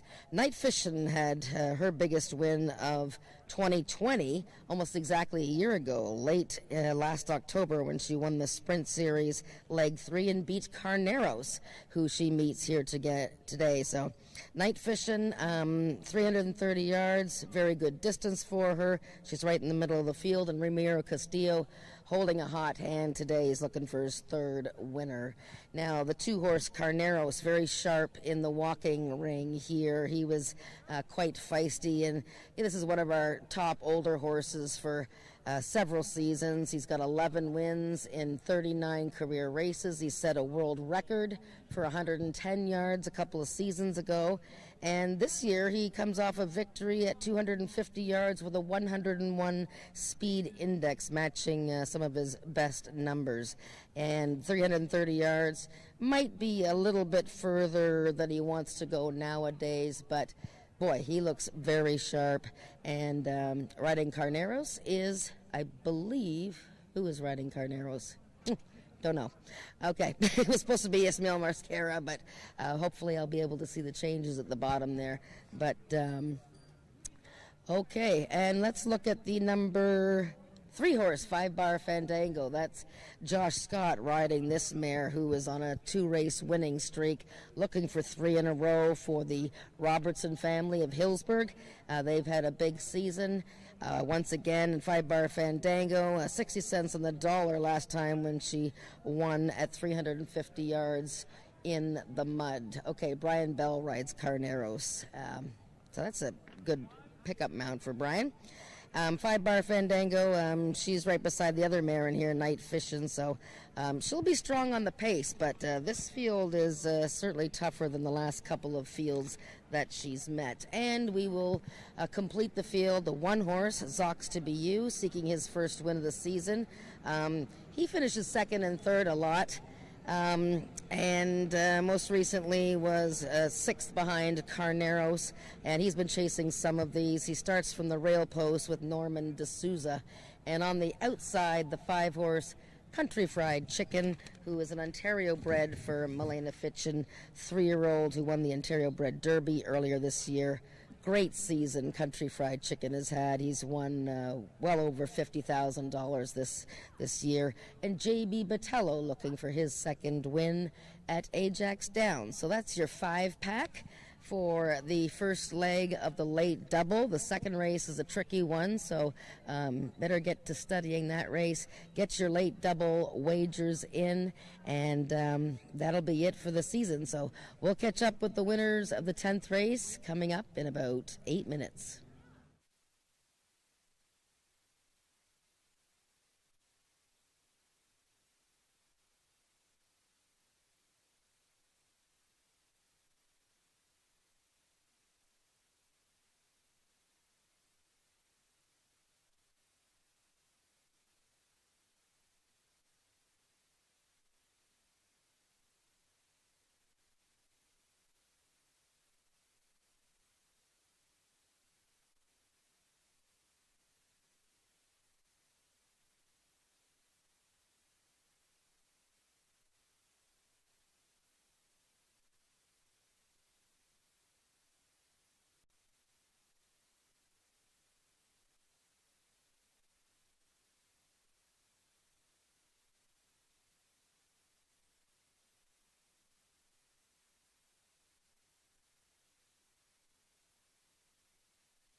The horses are now entering the track for today's 10th race, the feature race of the afternoon. It's an an open for 3-year-olds and upward, running for a purse of $14,000.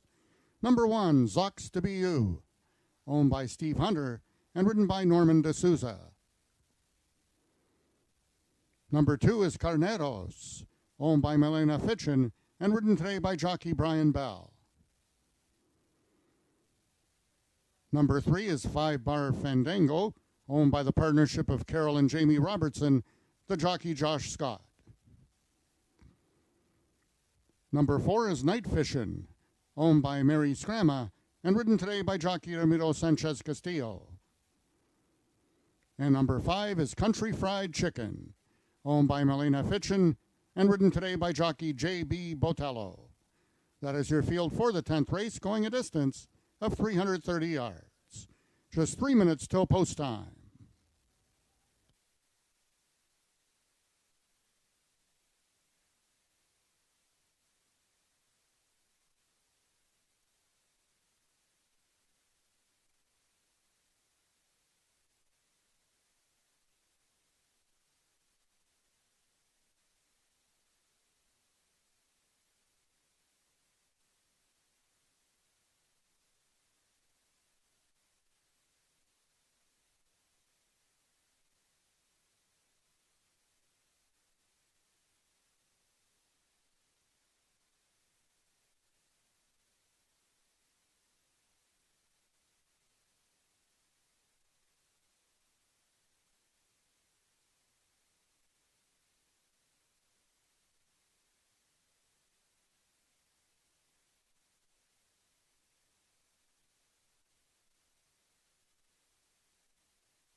All the horses are now approaching the starting gates. Just 1 minute till post time.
All the horses have now reached the starting point. It's post time.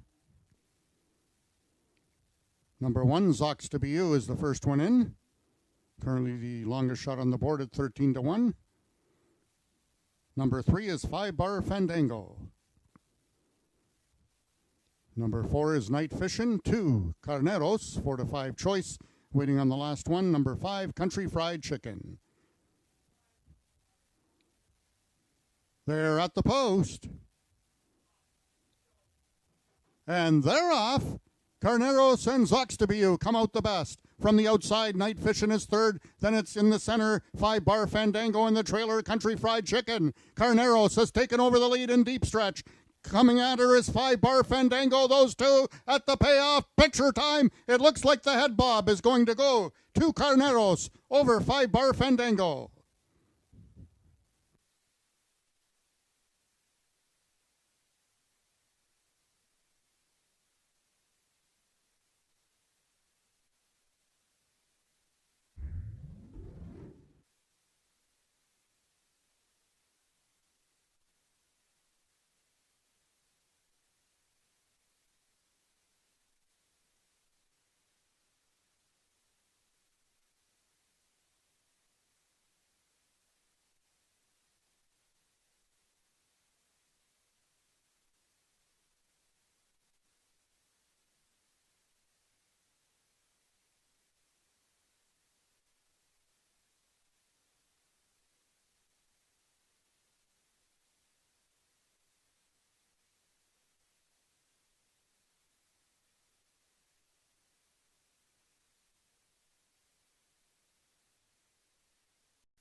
We have a photo to win in the 10th race between number 2, Carneros, and number 3, 5 Bar Fandango. Also a show photo between number 4, Night Fishin', and number 5, Country Fried Chicken.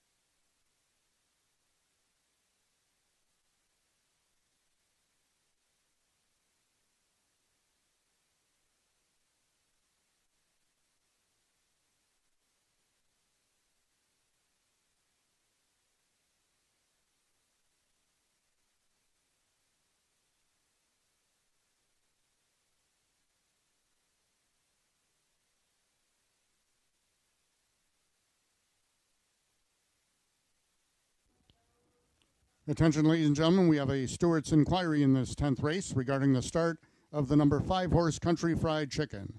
Hold on to all tickets, please. The race is under review by the stewards.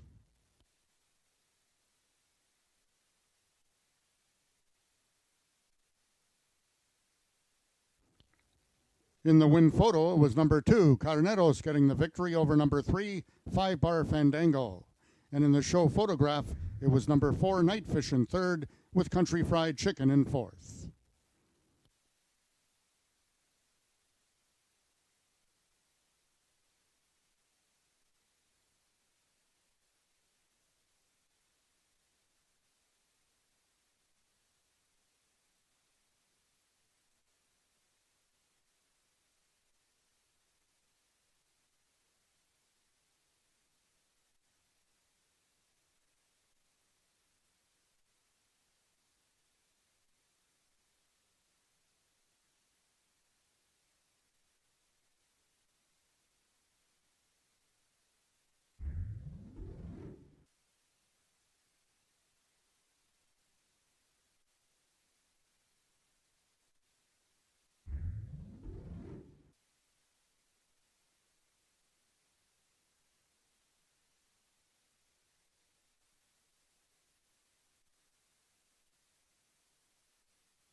Ladies and gentlemen, after a review of the video, the stewards have determined that number 5 Country Fried Chicken was given a fair start. Therefore, there will be no change in the order of finish. The results of the 10th race are now official. The winner is number 2, Carneros, 6-year-old brown gelding by Prospect to the Top out of Cakebread and Thou by Valiant Hero. Foaled in Oklahoma by Stone Chase Stables LLC. Carneros is owned by Milena Fitchin, trained by Jason Pasco, his second win of the afternoon, and ridden to victory by jockey Brian Bell. Carneros winning the distance with a time of 16.875 seconds, carrying a speed index of 96. Rechecking from top to bottom, order of finish in your program should read 5-1-2-3-4. Those are the total results of the 10th race. In this 11th and final race of the afternoon, we have a jockey change on number 5, Down in Carolina. The rider will be Josh Scott. Josh Scott rides number 5, Down in Carolina. And the following overweights, number 2, SR Blue Hawk, and number 3, Anoveril Dashing, 4 pounds over. Number 7, The Kingsman, is 2 pounds over, and number 8, I Think I Con, 5 pounds over.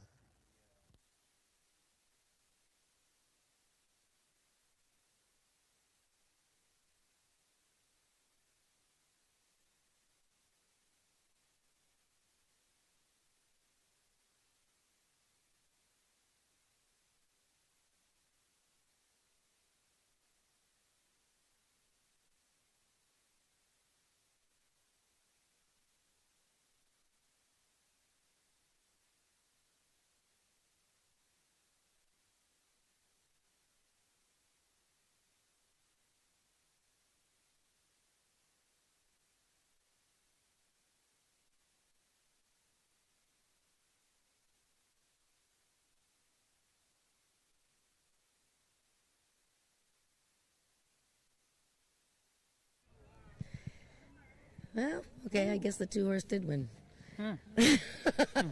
I'm watching with Brian Bell the photo of the 10th race, our feature event today, and he is on Carneros, the 2-horse, and he ekes it out over that tough mare 5-bar Fandango. So congratulations, Carneros. That's his 12th win in 40 career starts. He's been a wonderful horse around here at AjaxDowns, and congratulations to owner Milena Fitchin and Jason Pasco. And once again, the geese are coming over our head. Brian, a nice catch mount there for you on Carneros. You said that it was a bit of a job. Did you think you had won? No, not at that point. I knew it was really, really close, but it seemed to take him forever to kick on, and all of a sudden I think he just got that head bob, and I saw Josh's head go up. Now I hope I just got there with his head down. It's interesting how you describe, how you can tell, like what. So I guess sometimes if you're looking over to your right, that's what you're looking at to see. Sometimes, but then you sort of want to see where you're at too, right? Yeah, for sure. Well, tell me about your season. I know you didn't ride the first day, I think, of the meet, did you? No. I had a couple of days off because I broke my hand.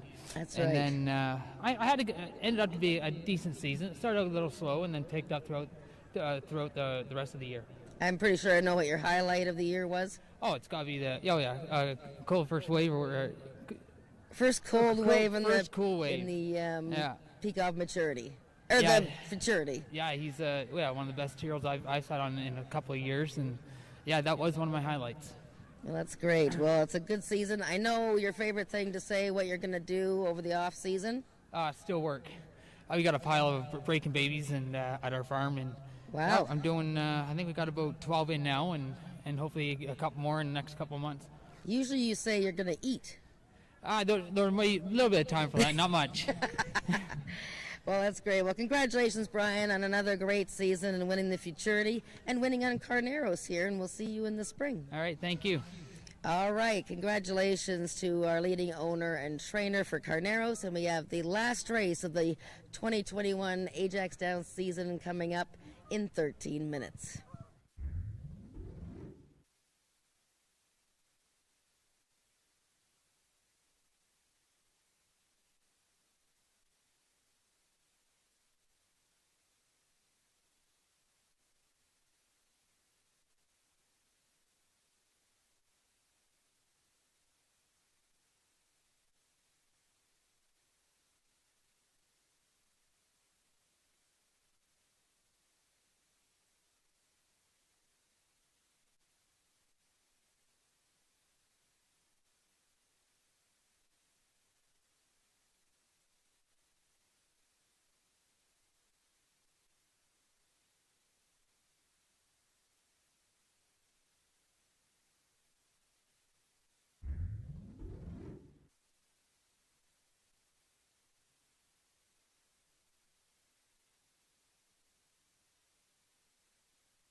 And here we go, race 11, Ajax Downs. It's a speed index event at 330 yards in our last race of the 2021 season.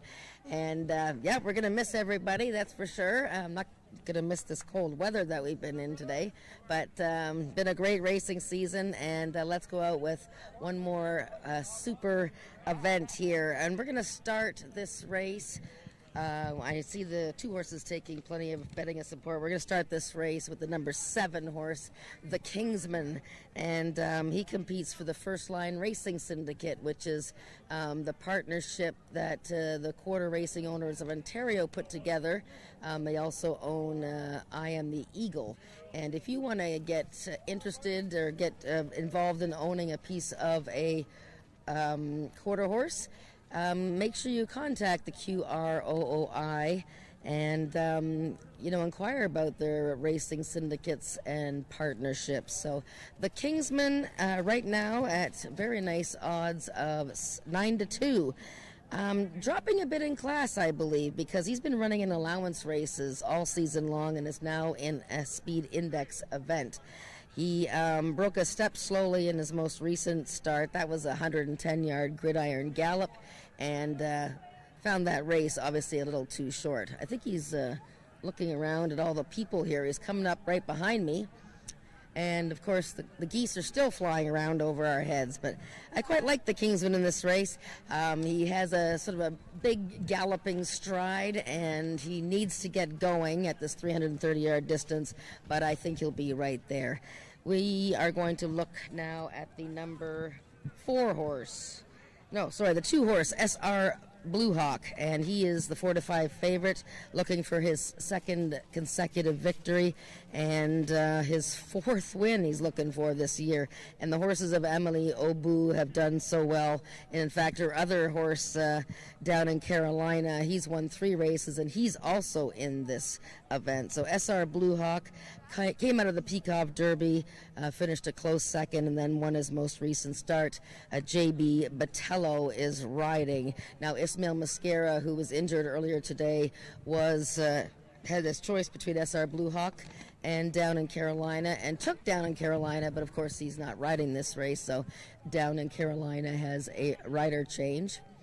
There's the 4 horse, Caraway's Jet Moon, and she's a 6-year-old mare who really likes a little bit more distance to her races, but her most recent start I thought was a sign maybe of a good effort upcoming, because she broke sharply and showed pretty good speed from the gate, which is not always the way she competes. So Cassandra Jeske looking for another victory here. She takes over on Caraway's Jet Moon. And let's just wrap up the other starters here. The 1, Just As Sweet As Me for Rick Kennedy. Rachel Isaacs will be riding this gelding. He won a race this season, has had a better earning year than he had in the previous year. And 3rd, Beaten the Neck, right behind SR Blue Hawk in his most recent start. The 3 is another Rick Kennedy horse, Hanover Hill Dashing, coming off an easy win at 250 yards. He's moving up in class to meet a pretty tough group of horses. And the, 6 horse, Phil Jefferson, Norman DeSusan riding Phil Jefferson for Paul Garrison, a horse that doesn't run too many bad ones, and he's been 2nd and 3rd behind Down in Carolina in his last 2 outings.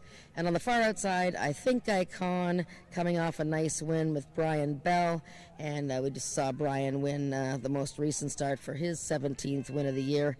She's back in a week and will be the one to catch from the outside post. So we are going to wish you good luck with all your wagers in this last race of the AjaxDowns season, and I will wrap up with some winning connections or whoever happens to be passing by right after the race. So join us immediately following this 11th event, and we'll wrap up the season.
The horses are now entering the track for the 11th and final race of the afternoon and the 2021 racing season.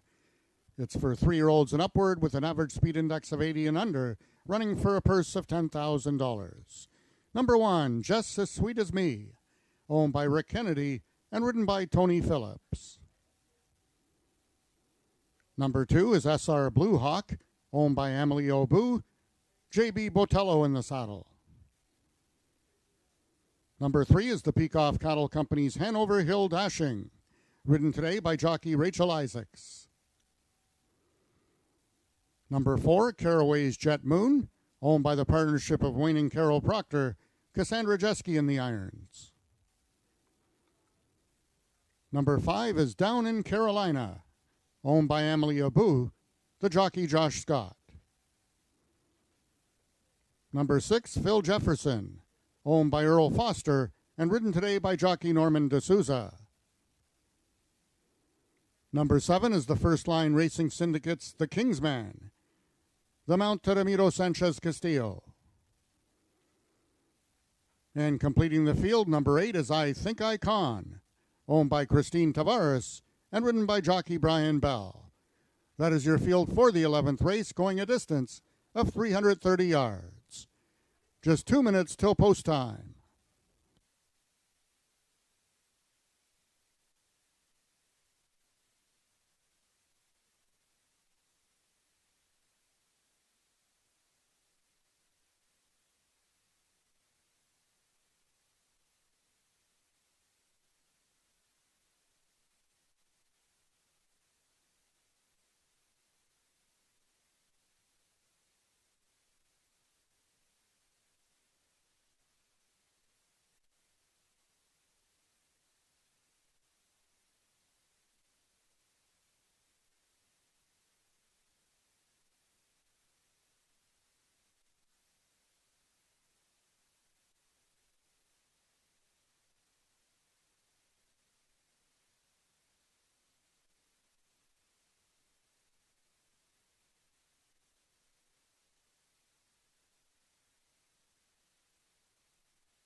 All the horses are now approaching the starting gates. Just 1 minute till post time. They'll be loading shortly.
All the horses have now reached the starting point and they're loading into the gates.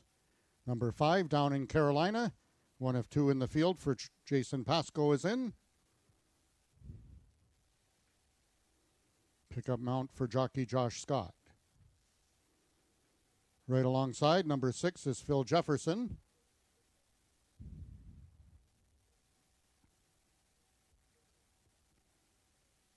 Number 3 is Hanover Hill Dashing. 1 is Just As Sweet As Me, 1 of 2 in the field for Rick Kennedy. The other is number 3, Hanover Hill Dashing. Number 8, I Think Icon is in. Last one in, the Kingsman. The final race of the 2021 season.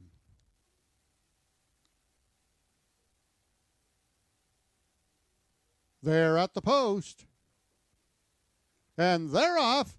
Bumped at the start was SR Blue Hawk. Also knocking out Just As Sweet As Me. In the center of the track, Hanover Hill Dashing. And from the far outside, the Kingsman. The Kingsman has a slight advantage, but SR Blue Hawk is now accelerating under right-handed urging. It's those two at the payoff. Who's it going to be? Picture time, a win photo in the finale between the Kingsman and SR Blue Hawk. I Think Icon finished third.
We have a photo to win in the finale between number 7, the Kingsman, and number 2, SR Blue Hawk.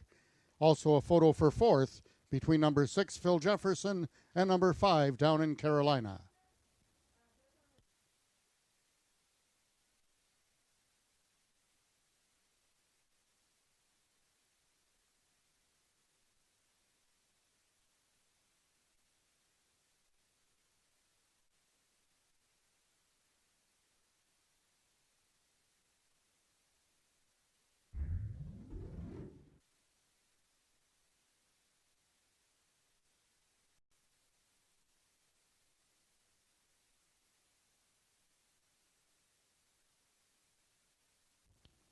In the win photograph, it was number 7, the Kingsman, getting the victory over number 2, SR Blue Hawk. Third, number 8, I Think Icon, and in the fourth place photo, number 6, Phil Jefferson, finished fourth.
The results of the 11th race are now official. The winner is number 7, the Kingsman, owned by the First Line Racing Syndicate.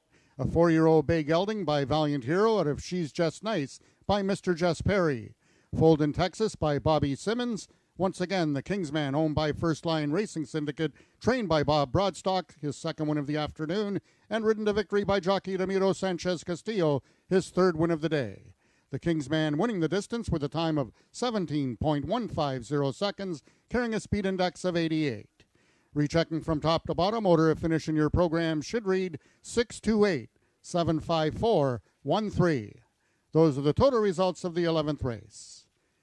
Ladies and gentlemen, that concludes our day and season here at Ajax Downs. This is Frank Ferrari on behalf of the entire Ajax Downs staff, wishing you all a safe and happy ending to 2021, and we'll all see you back for the 2022 season. You all come back now, you hear?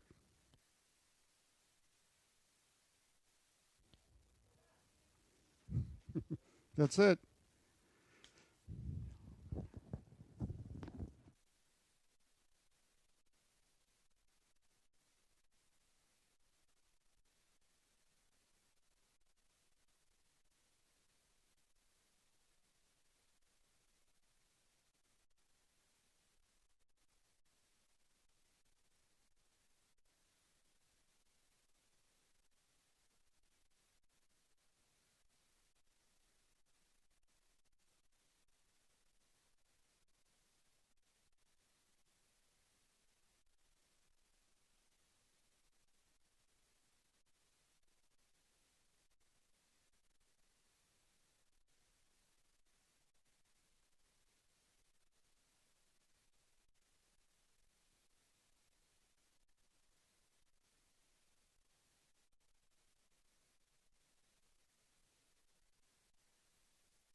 Well, I'm pleased to be joined by the First Line Racing Syndicate.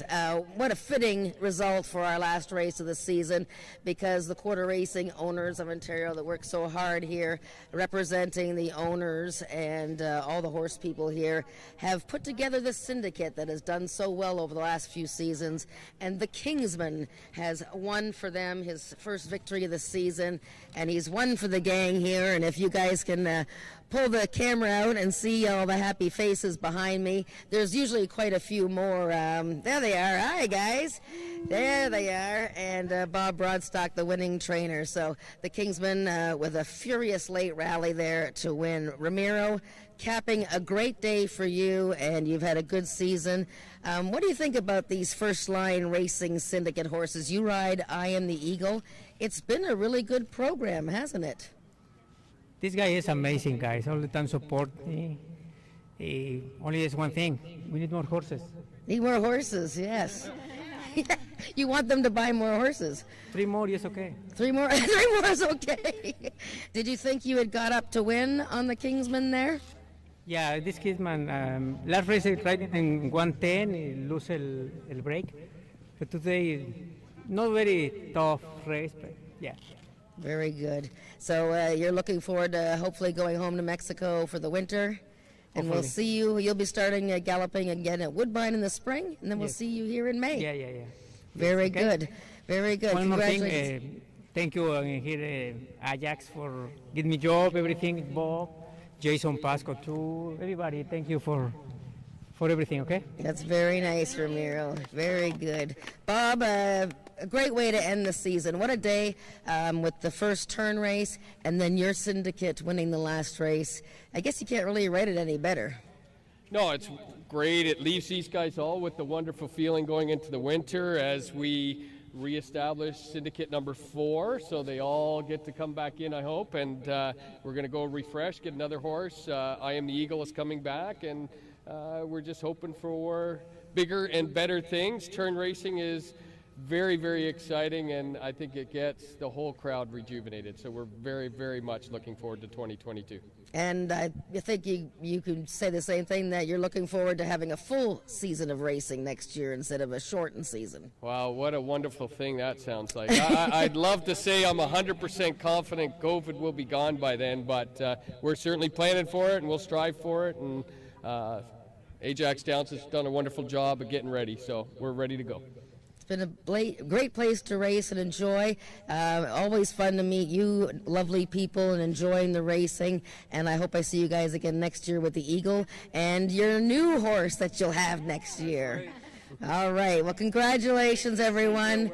And thank you to everybody here at AjaxDowns for a wonderful season and for hiring me, because nobody else will. No, I'm just kidding. And thanks to everybody behind the scenes, Rob, my cameraman, and Cam, and all the guys here. Have a great winter, and we'll see you in the spring.